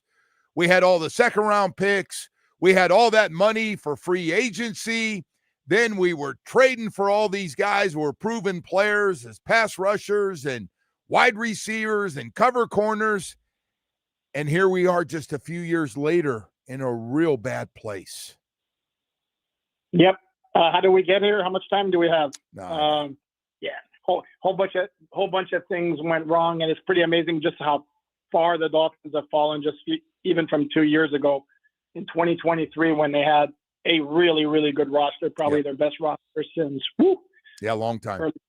Early 2000s maybe. And it's funny too because I look at the Jets now, 5 first-round picks over the next 2 drafts, and it's like, looked familiar, didn't it? Yeah, absolutely. And how did the Dolphins get there? They went for it. They didn't get it, and there was a cost that was going to have to be paid because they sacrificed draft capital. They sacrificed cap space where at some point going to have to move on from players. Right. And I still refuse to blame the approach the Dolphins took because it's too easy after the fact to say, well, it didn't work out. Right. Well, but they went for it. I think Dolphin fans, can't begrudge the team for going for it. You can begrudge for some of the moves not panning out. Yeah, no. I said that. I said all those things too, man. There was no question. And by the way, it wasn't just Chris. Let's be fair. I think everybody signed off on this because I know Chris is gone and we can blame him for everything and dogpile on him. You agree? Yeah. There were a lot of people in on what they were doing, right? We're going for it. And now down the road, no matter what happens, we're going to have to pay. We're going to pay in a big way because we're going to be in salary cap hell, right? Without question. And part of the issue with the Dolphins, and it's happening still, looks like to me, is they lack self-awareness in terms of what they are as an organization, how close they are, how far they are. And I think they thought they were closer after that 2023 season than they actually were, and that's come back to bite them. Yeah, so Woody brought up a great point. There's one. Our fan base is obviously down in the dumps right now. They are. I mean, they're smart people. They've been around. Woody brought up one thing because next year could be rough. The one thing you could do, and I agree with him, you draft a quarterback in the first round to give them hope. Do you agree with that? Yeah, except is that something that we really expect the Dolphins to do? That's just not been their MO. And part of what I was saying about the Dolphins always lacking the self-awareness to know what they are we really so sure the Dolphins right now are not thinking, look, we're 2-7, but we have 3, maybe 4 games that we easily could have won. If we just make the key play here or there, we're all of a sudden we're 4-5 instead, maybe even 5-4. So why is there a reason to blow it up? Let's see how we finish the season. Maybe even think about running it back in 2026 and see just what tweaks we need to make. Well, I want to ask about the other quarterback. So I feel like media and some of our fan base are kind of divided on this. Maybe I'm wrong. That I believe because the money too is back no matter what. It's about get the most out of him in these last 8 games. Hopefully he goes on a nice run, whether we win or lose. He looks really good, and you come back and he's going to be the starting quarterback next year because of the finances. Do you agree with that? Yes. And it's not, again, even though his performance has not been up to par, it's not like he's been like a catastrophe either. It's not been like Justin Fields level or No, it's true. True. Correct. That's the other part of it. And like, we don't think he's not going to have like another, I don't know, they have 8 games left, like, I don't know, 3-4 good games. And yeah. And the other part of it too is he costs you more off the roster in terms of cap space next year than if he's on the roster, unless you're ever able to trade him, and good luck doing that. So yeah, I'm with you. I would be very, very surprised if Tua wasn't the starting quarterback in 26. And I looked at some of that schedule they have coming up, including the Jets, including Cincinnati, whose defense is just god awful right now, and even the Saints. I mean, there's some games where he's gonna have a chance to put up some good numbers. There's going to be some of those games, without question. And again, and this is going to be back to like the whole team outlook of like, see how things can look when they go right. We just had, again, we were close in a lot of games. We just didn't make the plays at the end. We also had injuries on the offensive line. Not like half the league doesn't have injuries on the offensive line, but that's the way the Dolphins have operated. The Dolphins also have this nasty habit of thinking more of their players, and I think most folks would agree. Well, hopefully that changes, by the way, again, without getting into specifics, but I hope that changes. I think yesterday, and tell me if you agree with this or not, I think they tried like hell to get Waddle, Chubb, Minka, probably 3 or 4 guys. If they would have got the right draft pick, those guys would all be gone today. You agree? Yeah, I mean, if you can get like supersized value for your guy, like Jalen Waddle to me, and I wrote about this several times on MiamiDolphins.com. It never made any sense unless they were blown away by an offer, and the reports are they were asking for a 1+. Okay, that's fine. Outside of that, why would you get rid of it? Especially again, under my theory that the Dolphins would not surprise me if they decided to kind of run it back with the nucleus. Why would you get rid of a guy who's not even 27 years old, turning 27 the end of the month? His contract is very good from a team perspective, and he's a good player. As far as the other guys, this also tells me the Dolphins, they were going to make moves if they were going to get outsized value for what they were offering. But where this, to me, fights against the idea of a full-blown rebuild in the offseason, because if that were the case, Bradley Chubb's not coming back next year with his cap number. So why are you hanging on to him if you're not thinking about competing the end of this year and competing maybe even next year, where you talk to him again about possibly another pay cut, which he very well might refuse. Hey, they're going to try like hell to win these last 8 games. I agree that the owner told Mike, go out and play your ass off, play your best guys. I want to see what you got, right? You agree with that? That's been told to him. Question. Yeah. Without question. And unless it absolutely goes off the rails, to me, I think it's 50-50, if not more than 50-50, that Mike is back in 26. Yeah. He likes him. There's no question. So can we just take a little history lesson real quickly? And I'm not going to beat this up for anybody in the Dolphin organization driving in right now the rest of the time, but Tua, Austin Jackson, Noah Igbenogany. What'd you think of those 3 first-round picks now that we've had a few years to look at them? Yeah. Is that a trick question? I mean, yeah. Not good enough. Not good enough, man. Massively was what we're looking for. Did not maximize the value of those 3 first-round picks, and we can make the argument. And then next year, number 6, Jaelan Phillips is a very good player, but how you don't pick Penei Sewell, to me, to this day, still was weird. First of all, actually, why did you go back after going down from 3 to 12, pick up 2 extra number 1s? Why do you give up one of those extra future number 1s to move back up to 6 when there were so many good players you could have had at 12? Because the 12th overall pick that year was Micah Parsons. So massively what's what I'm looking for. Under maxed those 9 picks in the first 2 rounds they have in 2020 and 2021, and that's a big reason why we're here. Champ Kelly, will he end up? I know some people really like him around the league. Does he end up being your general manager? What do you think happens? Again, I don't know what Stephen Ross's thought process. I can only go from experience and history and all that, because Stephen Ross doesn't share anything with the media in terms of his vision. But to me, if I were to guess right now, I'm thinking they're running it back to Mike McDaniel and Champ Kelly for 2026. You guys got 1 year. Let's see what you can do. If it's another really bad year, then the full-blown rebuild comes in the spring of 27. Yeah. And the other thing is, hey, man, why we want to win these games, we got to keep playing the young guys, right? I don't know if our quarterback's ever going to get in or not because of Tua's going to play, but the rest of those guys all need to be playing. Would you agree? I would agree from a organizational. Got to find out. But for does that really behoove Mike to play a young guy? If it winds up maybe costing him to whatever degree the ability to be competitive in those final 8 games, I don't know. Like, yeah, if he thinks there's a big difference between Zeke Biggers and Matthew Butler, for example, yep. Why is he playing Zeke Biggers?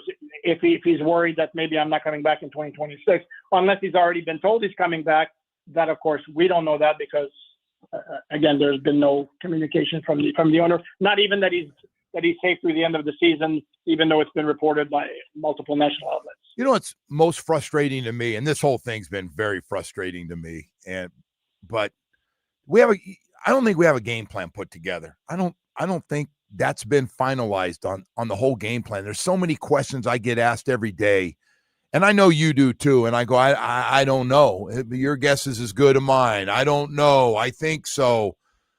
You think the owner and everybody else gotten together and that this is our game plan going forward right till the off season? This is it. That probably would have been a good place for Stephen Ross to insert that into the statement that was released when they parted ways, air quotes, with Chris Greer, to explain, Mike McDaniel will remain as head coach of the Dolphins for the remainder of the 25 season, and we will assess everything at that time, or I remain fully committed to Mike McDaniel as the head coach. That would have been something. I think, I don't know. It's a very, very good question. I do think maybe Stephen Ross has an idea of what he wants to do moving forward. And it's possible that he doesn't want to publicize it because he knows it might not play well with a lot of his fans. Yeah, well, listen, that's by the way, that's got to be on the list of priorities. I'm guessing, the fan base and the season ticket holders aren't real excited. They like entertainment when they go to game. Entertainment, winning games is kind of a priority with this whole thing. I just and by the way, nobody yaps to me. I have no idea what's going to happen. But you expect Tua, like I do, like you said before, Tua to be back. I know some people are thinking we're going to move him, and there's some teams that could use him, and we'll throw in some money. I don't come from that school. I think Lefty comes back. No, I do too. Again, they took the plunge when they gave him the contract extension. It was always going to be like 3 years, 24, 25, 26. Yeah. And I very, very hard time seeing any way that changes. Hey, how much of this, God, we got to still bring it up because it just looks so bad right now. How much of this is on Chris Greer, the general manager, and how much is on people around him that might be helping him that we'll probably never know about? Yeah, I mean, ultimately, he's the guy. He was the GM. He had the title and all that. But then if Mike McDaniel's the one pounding on the table to get Tua the contract extension and Greer was reluctant, and then, he acquiesced and did a solid for his head coach, and then the owner doubled down by giving McDaniel a contract extension when he had 2 years left on his contract. Right. I keep bringing that point up. Joe, you've been around a long time. Do you ever recall a head coach getting a contract extension with 2 years left on his contract, particularly one who's never won a playoff game before? No, not with that thing, a black eye, the biggest black eye we have won. That is the biggest black eye that we have not won a playoff game in a zillion years. Dan Marino was like 30 years old last time we won. I mean, it's been a long time. Yeah, that made not. When I found out, I was like, well, that's a little surprising. I don't know, win a playoff game, wild card, or win your division, win the home game. Either way, just win a playoff game. So, we're not talking about that. But yeah, you know what? I feel like there's been way too much talk about winning season, and we went to a wild card game. And no, that's not Don Shula, man, he's rolling in his grave. So, no, that's not what it's about. It's about winning playoff games. They're ripping the Bills are getting ripped because they win playoff games and they can't get to the big game. Imagine where we are. Just really frustrating. Yeah. The bar has been lowered yes. really low. I mean, they might be a parade here if they win a playoff game. Oof, man. Anyway, hey, thank you so much. But it's been a while, and I don't see you for tennis to, have these bitch sessions. But thank you for coming on. I appreciate it, Alan. Thank you. Oh.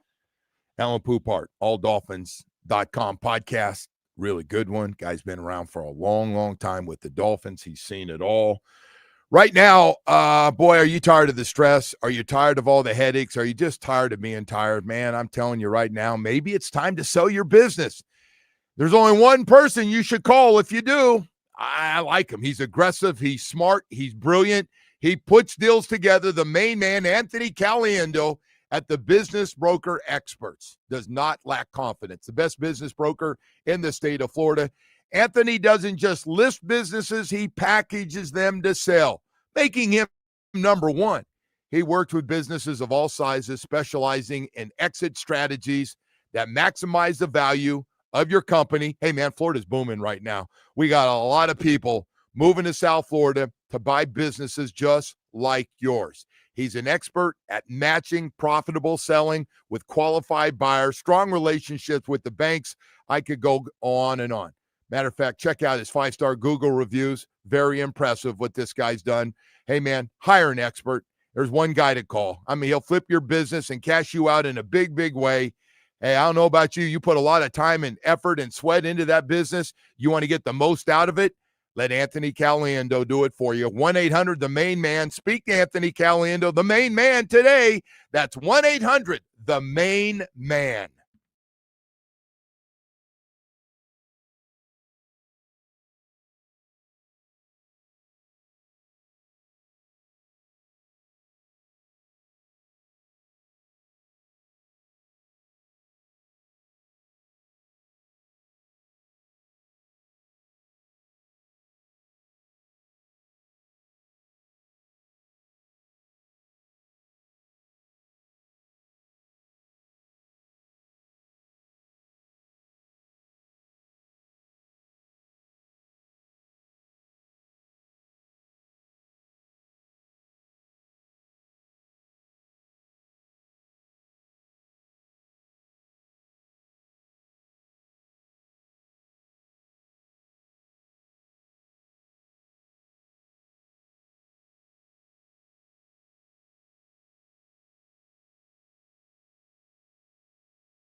78 degrees, and there is no rain in the forecast.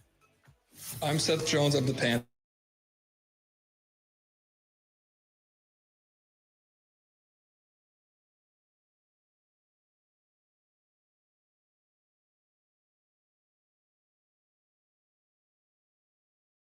Welcome back. Good morning to everybody. Heat at Denver tonight. Looking forward to watching the highlights in the morning. Most people say, looking forward to staying up late to watch it, huh? They run it back in the morning, don't Yeah. they? No. Well, you got highlights. Not a lot of people are watching 9 o'clock tips, right? Hardcore Live. fans. Hardcore fans. Fans Plus, that don't work in the morning, I guess. But. so I got to tell you, man, a lot of people that I know, including the guys I play tennis with, stay up late and sleep in. Oh, well, that's, yeah, if you can sleep in, it's nice. No, but so they stay and watch. Okay. We don't happen to be on those hours. No. I told you, the weirdest thing I've had happen in a long, long time is I went to bed at the start of that Dodgers game. You woke And up 18 innings later, I turned it on as I went into my office, and the friggin' game, I get up early, Yeah. a little bit before 3 o'clock, and You have very unusual hours, though. I do. I told you I went to bed between 6 and 7 o'clock. Yeah, I last night. texted you at 6 o'clock last night. You got back to me at 3 in the morning. Yes.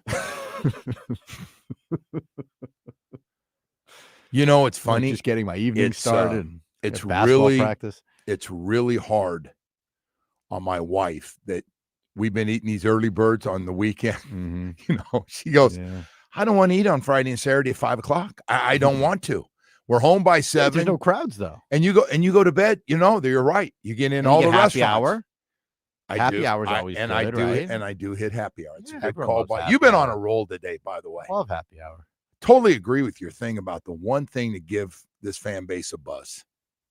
Draft a quarterback. Some guy you really like. Don't just do it for us, though. Make you like, hey, now is it the guy? Don't try to make me feel good. We need to find out who's going to be making the selection. I don't know how many good quarterbacks. You know, we're going to have Charles Davis join us later. Isn't there somebody that works over there that can evaluate a quarterback? Anyone? I think there is a guy. Okay. I think there is a guy that's got a really good feel for it. Mm-hmm. I'm not getting involved. I think there is a guy that is that would be really good at it. Okay. You're trying to get me to say. No, I know exactly who it is, obviously, but like that would be a good person to listen to. That'd be a good start. No comment. Because the problem is No comment. the quarterback that you have now is a complete dope. He just doesn't play the role of quarterback. Can't you get someone that acts the part at least? Well, you want a guy that, you mean for press conferences? No, I just want a guy that acts like the franchise quarterback. That doesn't get up to the podium and say that the guy he's playing against is 10 times better than he is. Like, can't we get a guy that just has a little, like, what do you call it? Junk to him? Isn't that what you call it? Seriously, man. You're on a roll today, man. Like, whoever over there has any experience at the quarterback position, like if they can just sit down with the guy, maybe get a feel for him. You know the funny part? We're playing that guy this week. Yeah, He goes, great. This guy does press conference today. This guy does things I can't do. Yeah. I mean, I'm not Josh Allen, man. I got great respect. Like, you can think that. Don't say it though. Please don't say that again. There's a couple that in the offseason when they talk to Tua and they go through everything. Hey, Tua, listen, man. Let's forget on the field stuff. Let's talk about off the field for a second. Couple things, man. Don't talk about you can't see over guys. Please don't do that. Makes you look bad and makes us look bad.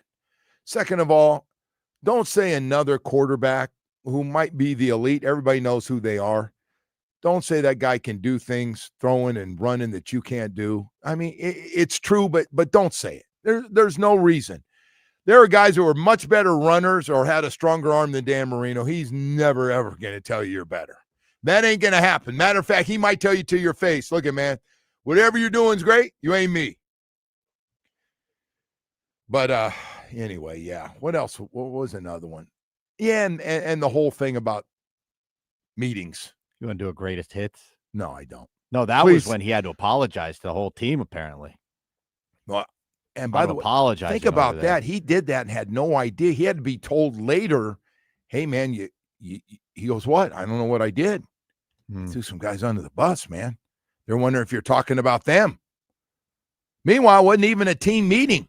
It was player-only meetings. Those, by the way, you can't get fined for a player. And I don't know if he knows that. Player-only meetings can't get fined. If a player says we're going to have another meeting and you go, "I'm not," you don't get fined. As long as it's not a Mike McDaniel meeting or a coach's meeting.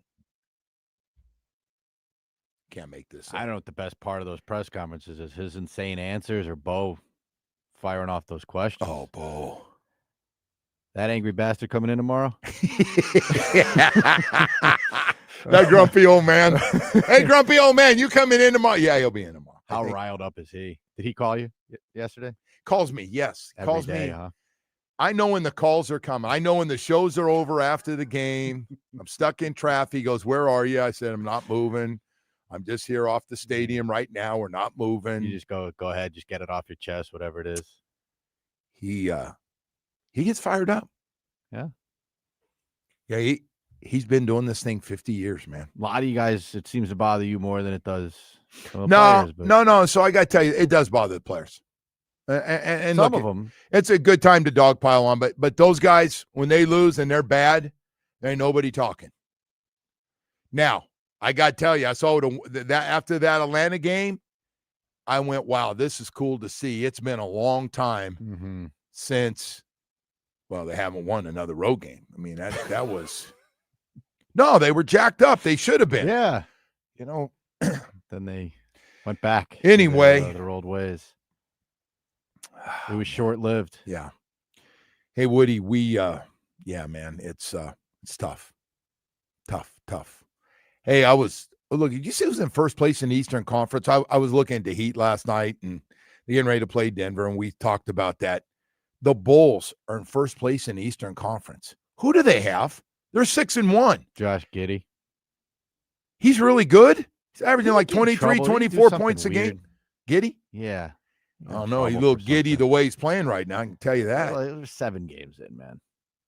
Let's take it easy. Yeah, but we already know they're usually trying to get in that play-in game, right? You know who stinks, by the way? The Magic.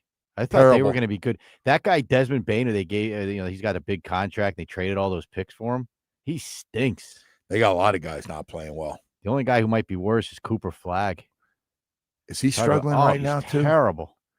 Man, was I wrong about him? I thought he'd get off to a great start and be. Is Dallas having a rough one too? I assume they're losing, but just for. I'll tell you who's really good again. The team that won it all is the best team in basketball. That Oklahoma City team is good. Yeah, they are. And that guy that won the MVP apparently wasn't happy enough because he's playing out of his right now. Yep. He's playing great basketball. All right. And you know who might have the best big three coming up? Best big three in basketball. Name them. We haven't seen one of the best three. You going Tyler, Bam, and No, Hawkes? that would be Luka, Austin Reeves, and LeBron. Austin Reeves. Okay. You see how he's playing? I'm joking. Yeah, but you I see how know. he's No, playing? he's putting up some of the damn best near numbers 30 in the points league. a game. Yeah. I don't know if there's any D in that group, but there's a lot of scoring, It's man. not a defensive league. No, it's not. Doesn't really matter. Nobody cares anymore about D, huh? Just take the over. We're going to go to break, man. We've got all kinds of stuff. We've been all over the place. At least we got off that gambling thing for a while. Oh, my God. And the officiating and ties together. So I take back that take the over comment then. Hey, can we do this, by the way, because people are asking if we can do Bum Wednesdays? And I think we should have a vote between Paul Pierce and Dabo Sweeney. What do you think? Oh, I got to tell you, it's a slam dunk. Paul Pierce, that's the dumbest thing I think I've ever heard. It was say his out wife loud. standing there when he said that? I don't know who his co-host. I don't. He's not married, is he? I think he is. I think didn't he get divorced after he sent out the video with all the girls? How would that go over with? Let me ask you both of those. Let me ask you for you, just you personally. I think your wife might be cooler about everything than my wife. I disagree. Okay, well, my wife doesn't play that stuff, man. I cheated on you, honey, and I love you, but I cheated on you to see her reaction. And you think because my wife is nice that she would be okay with it? No, But the second one is, what if you're at that poker party taking videos and some girl's hanging on you half naked? How would that go over? Probably not well, to be honest. Yeah. Can we play that stuff? We want to play that stuff when we come back? The Dabo thing is funny, though, too. All right, maybe we can have both of them when we come Bum back. If Wednesday? you haven't heard them, yeah. Bum Wednesday. Which is a bigger bum of those two? For their comments now. For their comments, don't get all mad. We're not trying to turn this into anything else. But we are trying to tell you that Michael Kotze at Choice Mortgage got a great deal, has an amazing offer. It's called Hometown Heroes Program. He's helping first responders such as law enforcement, healthcare professionals, educators, firefighters, military vets with up to $35,000 in closing costs and down payment assistance with low fixed rates and no prepaid penalties. Give Michael a call on a cell phone if this is something that might help you. 561-441-2730. Call or text him. That's 561-441-2730 and learn more about the Hometown Heroes program. It's a great one. Listen, if you need a mortgage and you need it fast, no matter what your situation is, go to Michael Kotze at Choice Mortgage. Debt consolidation, go to Google reviews on the web, Choice Mortgage reviews. They're saying a lot of great things. He's going to get you the lowest rates in the business. The man works 7 days a week, and get a hold of him on a Saturday or Sunday. Call or text him, 561-441-2730. 30-plus years right here in South Florida. MLS 166254. Rates and terms subject to change. Daily without notice. He's an equal housing lender.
All right, welcome back. Brian Baldinger, Odyssey NFL Insider, going to join us coming up at 9 o'clock like he does on Wednesdays. And we'll talk to him about all the moves that were made yesterday, who won, who did well. Dolphins they tried. I'm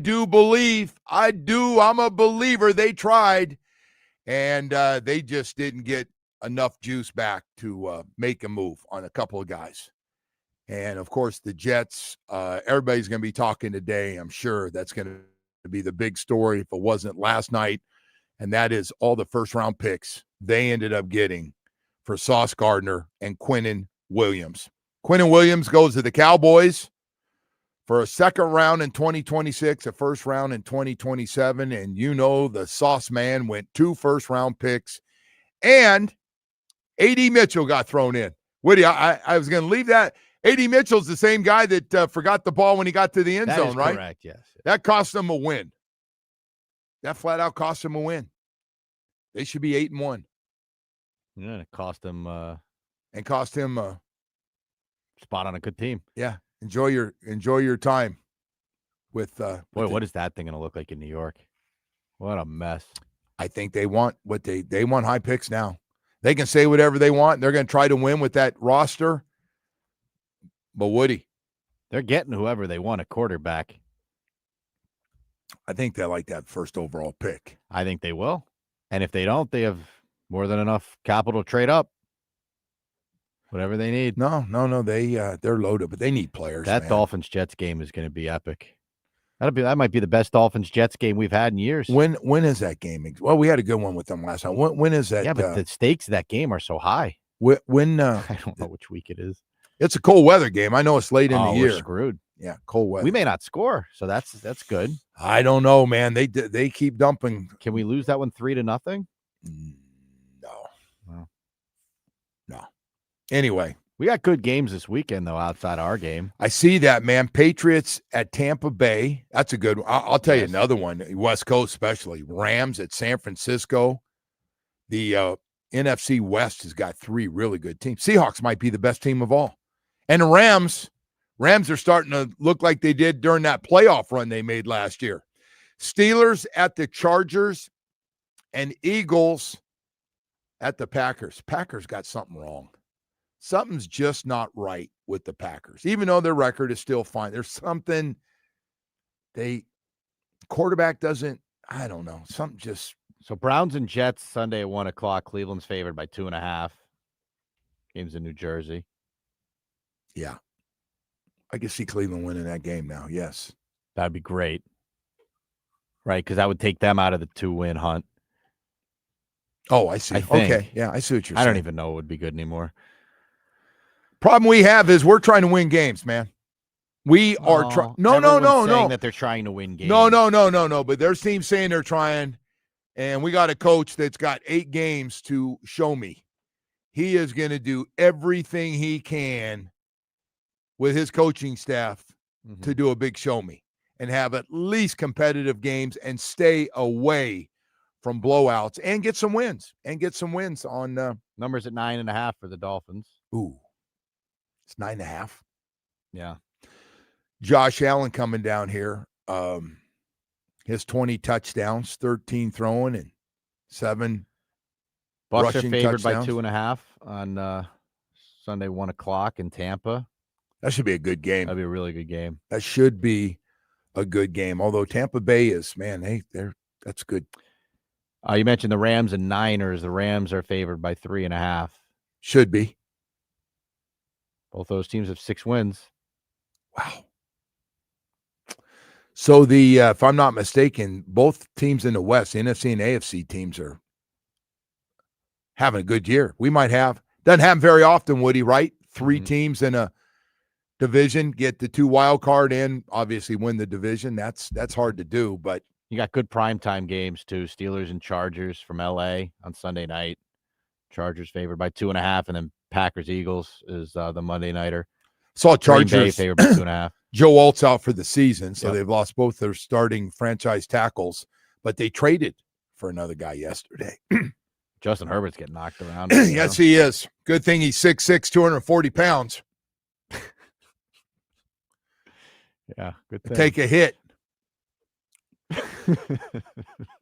He's having a good season. Yeah.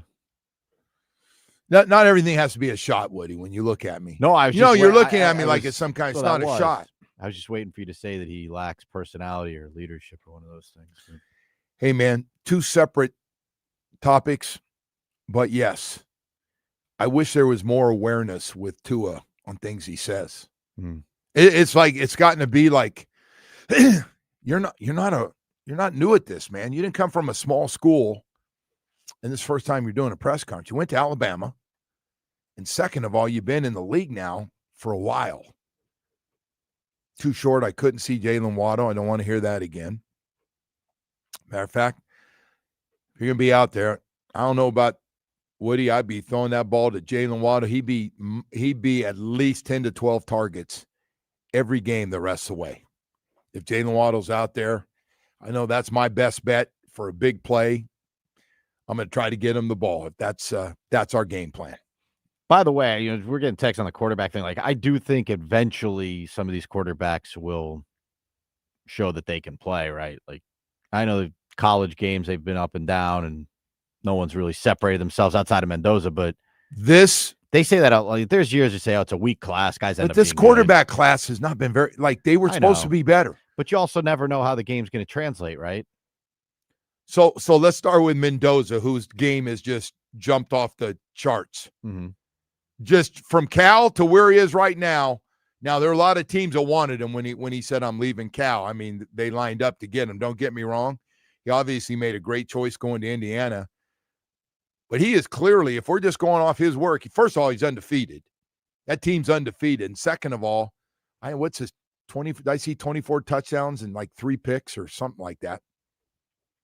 He's the best of the group if you're going by that. Now, I don't know about Oregon. Everybody likes Oregon. Yeah, but you never know, right? You never know how the game's going to translate to the next level. You can be the greatest college quarterback ever. And it just sometimes doesn't work out. I think you got to be in the right system for what you do. There are some guys you put in any system and they're good. I don't want to go into one of those guys. Just put the guy in there and he's going to be good in anybody's system. I'm guessing there's a few of those guys no matter what. You don't have to worry about it. Cold weather, warm weather, take off and run, do all that. We got some of those guys, yes. Got a text here. Jedi says how Chris Greer chose Noah Igbenogany over CD Lamb still gives me pause to this day. When does the pain end? Well, the pain is over. Chris is gone. He is gone, and it's yes, the Dolphins missed on a lot of players over his tenure. Yeah. We I know it's not going to be easy because it kind of hit us yesterday on everything and what people thought of our players and everything else, and people are pissed at Chris Greer, and they should be. He's a general manager. And by the way, one day he came out and he said, and again, it's over, and I'm not dogpiling on Chris, and I say this and it sounds like I am. I can hear Seth Levitt going, you're dogpiling, but I'm not. You remember? Usually if you have to preface it by saying I'm not dogpiling, yeah, it's going to be dogpiling. It is. That's like saying no disrespect, but. No, you're right. I'm not going to say. Go ahead, bro. No, there's jump no on the pile. Who cares? No, there's not. There's just. He's fine. Oh, no, hey. I'm sure they paid him a lot of money. You're a general manager for 9 years, not to mention assistant GM and all the other titles he's had in 26 years. He's done just fine. Now that wasn't a shot. Piling. Why don't you say what you were going to say? No, I'm not. I'm just bringing up that he's fine. Somebody else. Hey, it's a cold business. And I love this. So the players know it's cold. Chris got to make the cold decisions. We got to let you go. But one of the things with Chris that he heard about over and over was you can't let your coach have final say. If you like somebody more, your job's to sell the head coach on it and go with it. You do this year around while he's coaching, you're out putting your boards together. And Chris admitted, yeah, they say I probably give in to my coaches too much because I want to make sure they're aboard, so I end up going with their guy. And I'm like, well, that's not a good plan.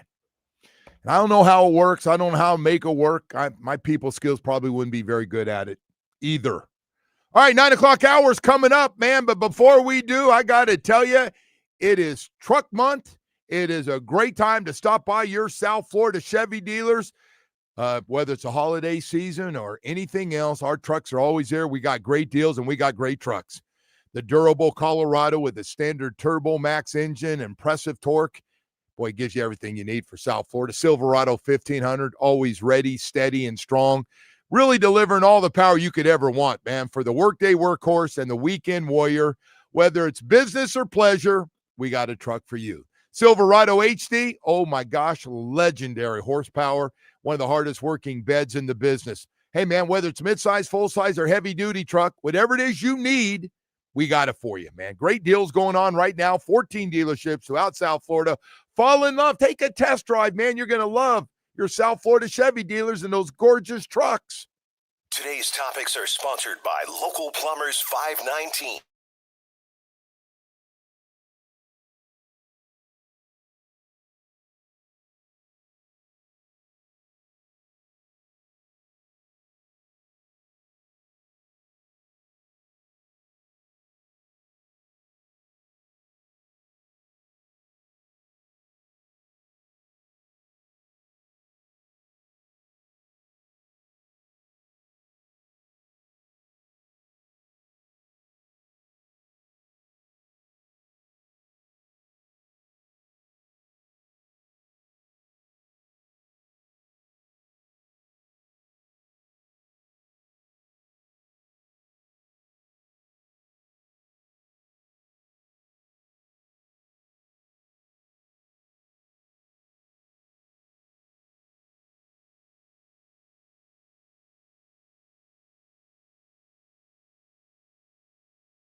It is time to head back out to the Toyota of Hollywood hotline. Shop over 2,000 Toyotas on sale at one location. Toyota of Hollywood on 441 between Hollywood and Sheridan. Toyota of Hollywood.com. Where we are joined by Odyssey NFL Insider Brian Baldinger, host of the Best Football Show podcast. Insider calls are brought to you by Nationwide for your insurance and financial needs. Nationwide is on your side, Joe. All right. Thank you, Woody. And Baldy joins us this morning. Brian, how you doing? Good morning, Joe. I'm just trying to catch up on the aftermath of the trade deadline yesterday. Oh, man. Well, we might out what was going on. Hey, well, let's start. I know you spent a lot of time over there at Jets camp, and you're over there a lot.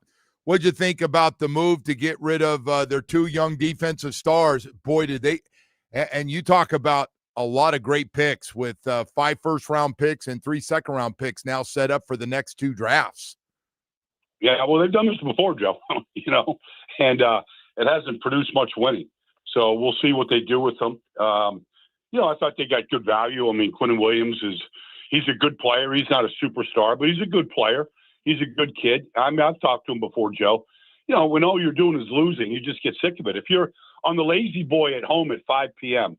after another loss every Sunday, like he is, I mean, you get tired of it. And, Sauce was a good player.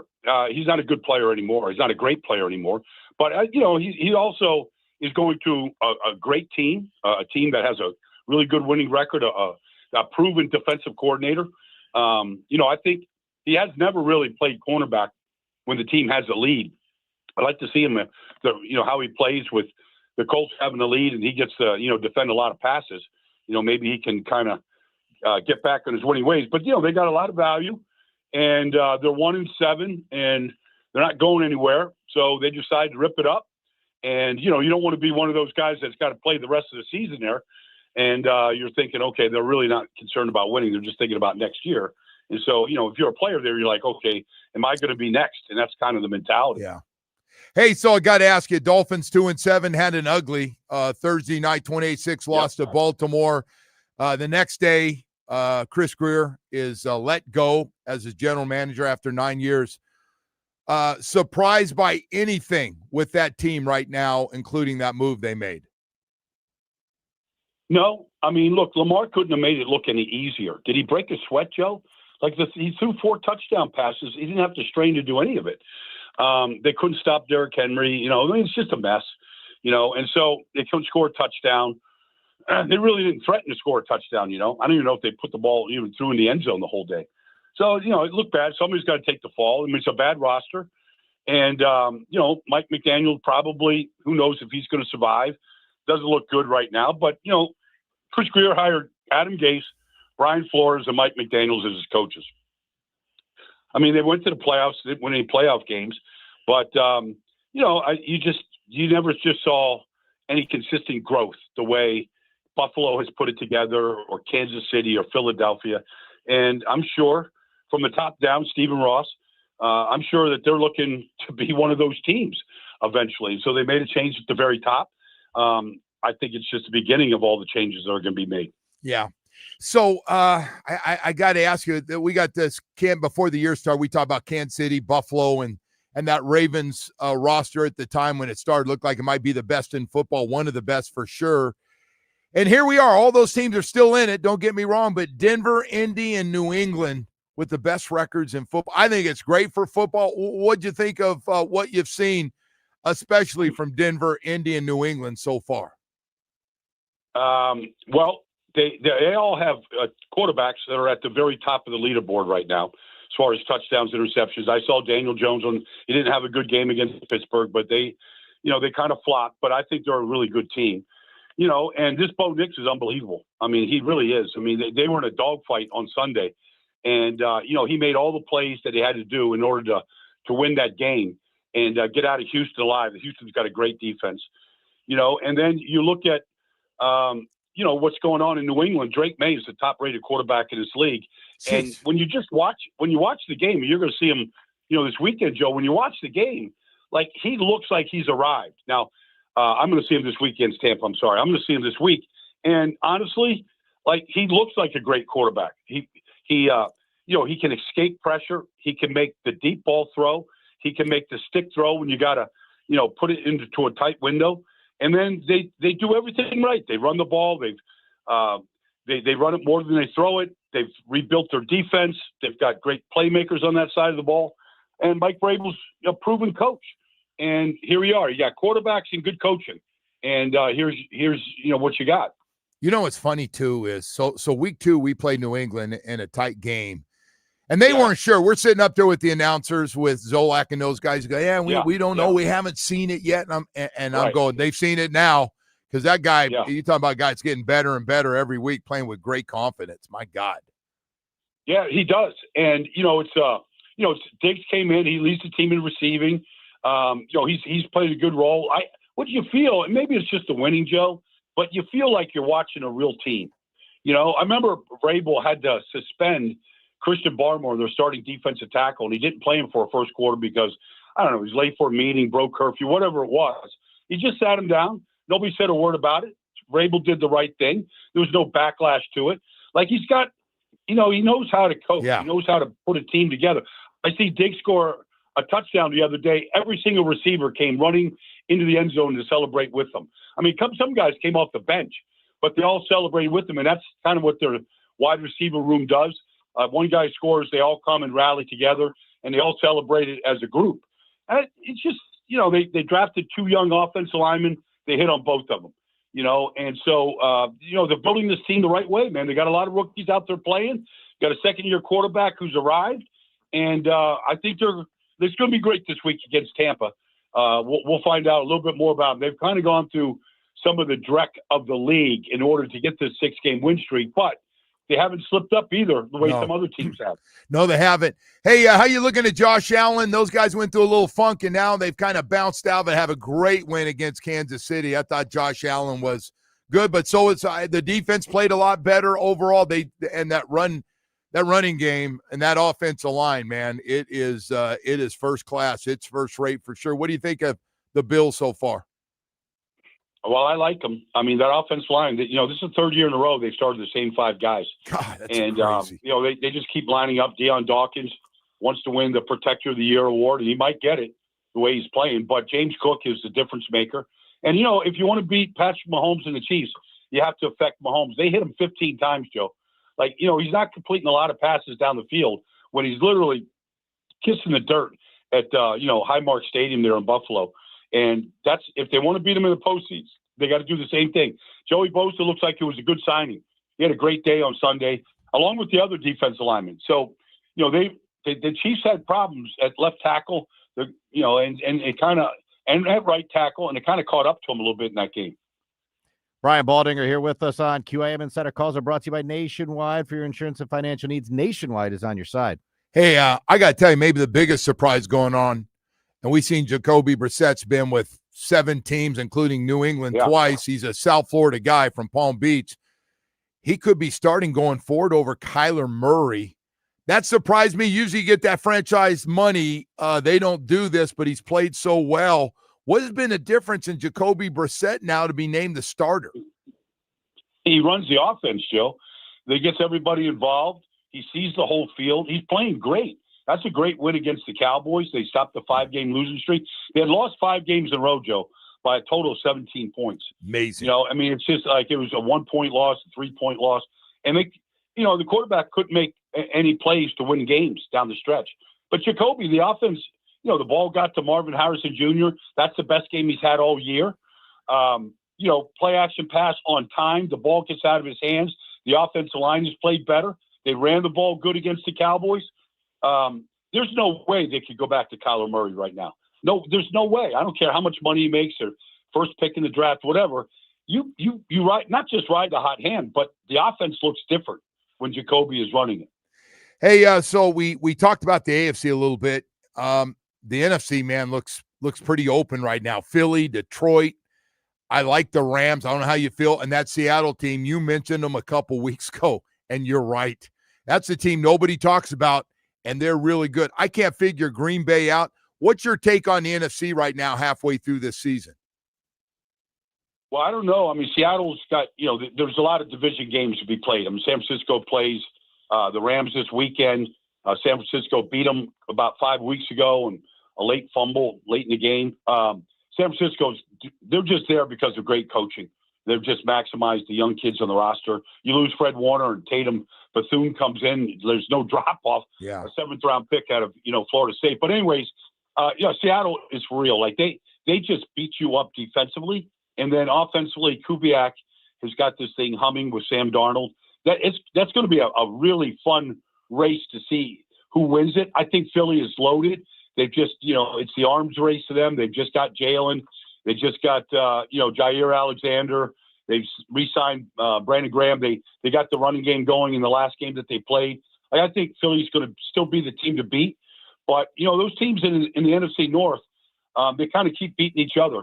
But J.J. McCarthy played good, really good when he was in there the other day. Got the ball to Justin Jefferson and Jordan Addison. And defensively, they played really well for the first time in a while. So that's going to be a wild division, too, as there's so many division games left to play. And I wouldn't count Chicago out. Really? Because, wow. Yeah, I wouldn't count them out because that coach, he's got to play. They're tougher. They can run the ball. They played this kid Manungai at running back, a 7th-round pick. I mean, he looked like the coming of Walter Payton in that game last weekend. I'm not kidding. I'm getting carried away, Joe. I mean, he looked great though. Like they really got, they really ran the ball really well. Yeah, no, they're. I got you. Hey, you're talking about GMs. You watch them and you talk to all these general managers. Give me the top 2 or 3 general managers in the game right now. One has got to be in Philly, the job he does, and they are loaded with draft picks even for next year. Oh man, I mean, I don't know how Howie Roseman actually does it, Joe, because they always have enough money to pay every player that's good, and then they always have extra picks. And even when they make a mistake, like they signed Bryce Huff last year, he didn't fit in Vic Fangio's defense. They shipped him off to San Francisco, got a draft pick for him, and ate the money and developed a young guy, Nolan Smith, and he's a better player for what they do. And they got Jaelan coming in here, and he's happier and being reunited with Vic. He's one of the few guys in that defense that respected and liked Vic in Miami a couple years ago. So yeah, I mean, it's just they have figured this whole thing out, and they've got some quarterbacks in the roster that if anything happens to this quarterback, like this Tanner McKee could start for a lot of teams in the league. So they collect quarterbacks, they collect picks, and then they constantly restock.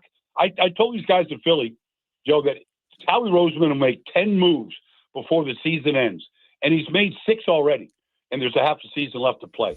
Yeah, it's amazing, and they are looking better and better and better. I thought this NFC East might get interesting, and nothing interesting about it. They are clearly the best team right now. Hey, well, listen, man, Baldy, I appreciate you coming on, bud, to talk to us a little bit. Yep. It's going to be fun down the stretch here and see what happens now. Thank you. All right, Joe. You bet, man. Have a great week. I'll talk to you next week. You got it. Brian Baldinger, Odyssey NFL Insider. He's also the host of the Best Football Show podcast. Insider calls are brought to you by Nationwide for your insurance and financial needs. Nationwide is on your side. All right. Hey, Woody, let's go to break, man. We got a lot more stuff to get to here this morning. Man, I'll tell you what, when you look and a team's good and then you see they got their cap under control and they got a whole bunch of draft picks, you're like, damn, that's the way you do it. Hey, we'll be right back after this. Today's topics are sponsored by Local Plumber.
He said it's going to be like in the 40s. Not in my house. You mean just in the weather?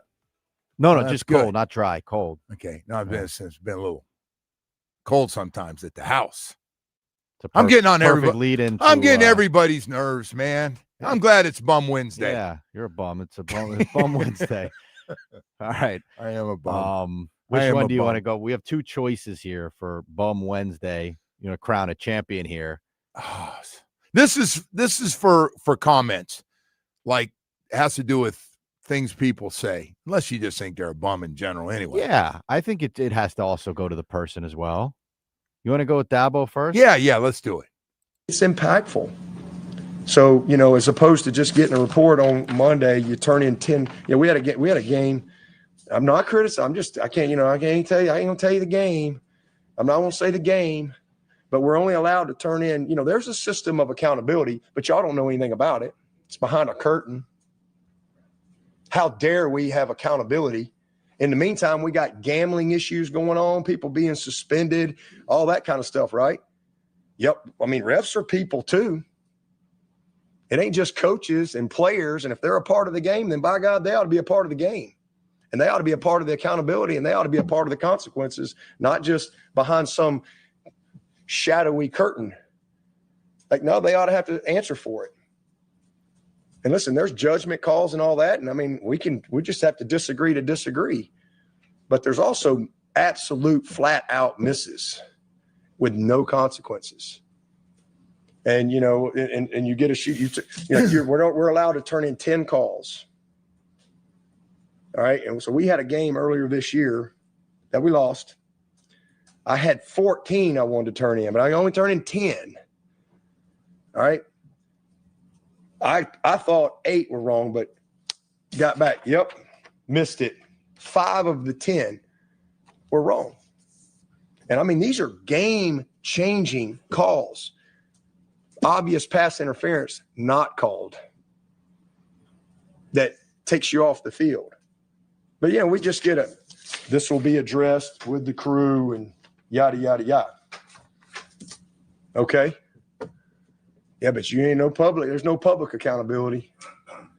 Ain't none of that. So that's the system. The system needs to change. It needs to be changed. There needs to be challenge opportunity, and we need full-time officials.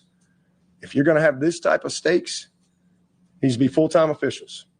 All right, so Dabo, who's 3-5, having the worst year he's had in a long, long time because he's fighting the transfer portal. Everybody knows his deal. Second of all, it sounds like he wants to be a commissioner, and it'd be a lot easier to listen to him if his team was like 7-1 or something like that instead of 3-5. He is right on a lot of the stuff, but I'm so sick and tired of people blaming gambling for everything. Well, the other thing is he's not the only one getting bad calls. I'm guessing every team in ACC and probably college football goes, we had a couple go against us. And by the way, the NFL, they don't come out and rip their crews either. They turn it in, and if the coaches turn it in, they turn in their complaints every week, and they go, you're right, we missed 5 calls. They can't say anything unless they want to get fined. Look, the ACC officiating is bad, but Dabo is a bum for not adapting to the new world of college football, and it is clearly passing him by at this moment. He's getting bum consideration. What else you have for me? Yeah. All right, bum consideration. Paul Pierce, who still has a podcast, he seems to be racking up DUIs left and right here. But here you go, Joe. Paul Pierce with some life advice from his podcast. You really want to know if a girl loves you, you need to go out and cheat on her. Let's see. If you really want to know if a girl love you for real, go cheat on her and see how she react. Now we're gonna see what's real. I'm just saying, like, I don't know. Tell me.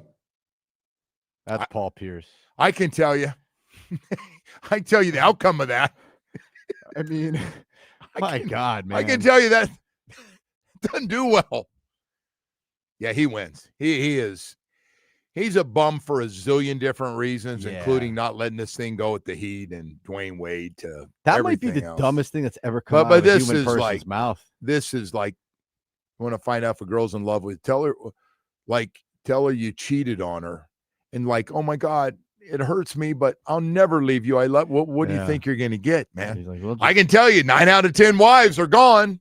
There'll be one that hangs in there, but 9 out of 10, see you later. Yeah, but like again, if you're like Deshaun Watson, you know that she's not leaving, no matter what. There's no number that could like send her. Woody, she's like 75, 80, whatever it is. I think if you let people vote on Bum Wednesday, I think someone already said Paul Pierce is in the Hall of Fame. Yeah, so Paul Pierce. He's not even eligible. Truly, he is on the all bum team. That's a great call. Whoever sent you that he's text. Sitting there, by the way. I can't even imagine how stoned he is doing that podcast. He's got dark sunglasses. Probably as stoned as he was when he's doing a poker in that poker tournament with. How do you like? I can't. By the way, can you find out if he's married or not? That. Yeah. Divorced in 2023. Thank you, Jamie. Yeah, that was great. That must have been right after that poker game. That's about when that thing came out. Actually is probably. She goes, oh, hell no. Sitting there, throwing that in my face out there. Your stupid ass stuff. Yeah, he's all bum. He's on the all bum team. For honorable mention here, 561 said a cold front in the 40s. Great. Tua can't throw under the 50s. So could have problems. I don't know if that's. Oh that my can't gosh! be. I guess the game is this. I don't remember. I saw someone said it on Twitter that there's a front coming in. It can't be 40 during the day. By the way, we only get that 1 or 2 days. It's too early to get that. We do get it once or twice, but while we're updating people on community issues here, there's an event going on at the Kaseya Center. I believe it said today. And the president's coming in, and there's gonna be like every road around downtown is gonna be closed. Ooh! So please, again, double. I what may have time? the wrong day. I think it said late afternoon. But it's gonna be down. I'm going the other way. Yeah. It won't affect you individually, but well, everybody's selfish about their own situation. What do you know how that works? So those are just things to check out: cold front and traffic issues. Hey, by the way, I love this Bum Wednesday. I just love Bum Wednesday. All right, I found this thing again. So Wednesday, 11:45 to 3:30, the Kaseya Center. It says road's going to be stopped and jammed at least twice today. So I guess coming and going. Okay. When he comes in, he leaves. So all right, both ways. So slow down traffic, I suppose. Should I be all right going the other way? Yeah, man. You don't live near the Kaseya Center. No. All right, here's the cold front thing. Okay, so it'll be so Florida's going to be the worst state impacted by the upcoming historic Arctic blast. Miami in the 40s, Orlando, Tampa upper 30s, 25 below normal for November 11th. So I think we're going to survive it here. That's November 11th, huh? So that's not till Tuesday. So November 9th is going to be warm. I'm going to call you and let me know how it is, okay? I appreciate that. Hey, so I think we're good. We got more stuff. We dodged a bullet. We did. Charles Davis, NFL on CBS, color analyst, part of the Madden show. Got a national high school show. I love his high school show on the weekend. All right. Hey, he's going to join us coming up. Stay with us. This Saturday, the 6-2 Miami Hurricanes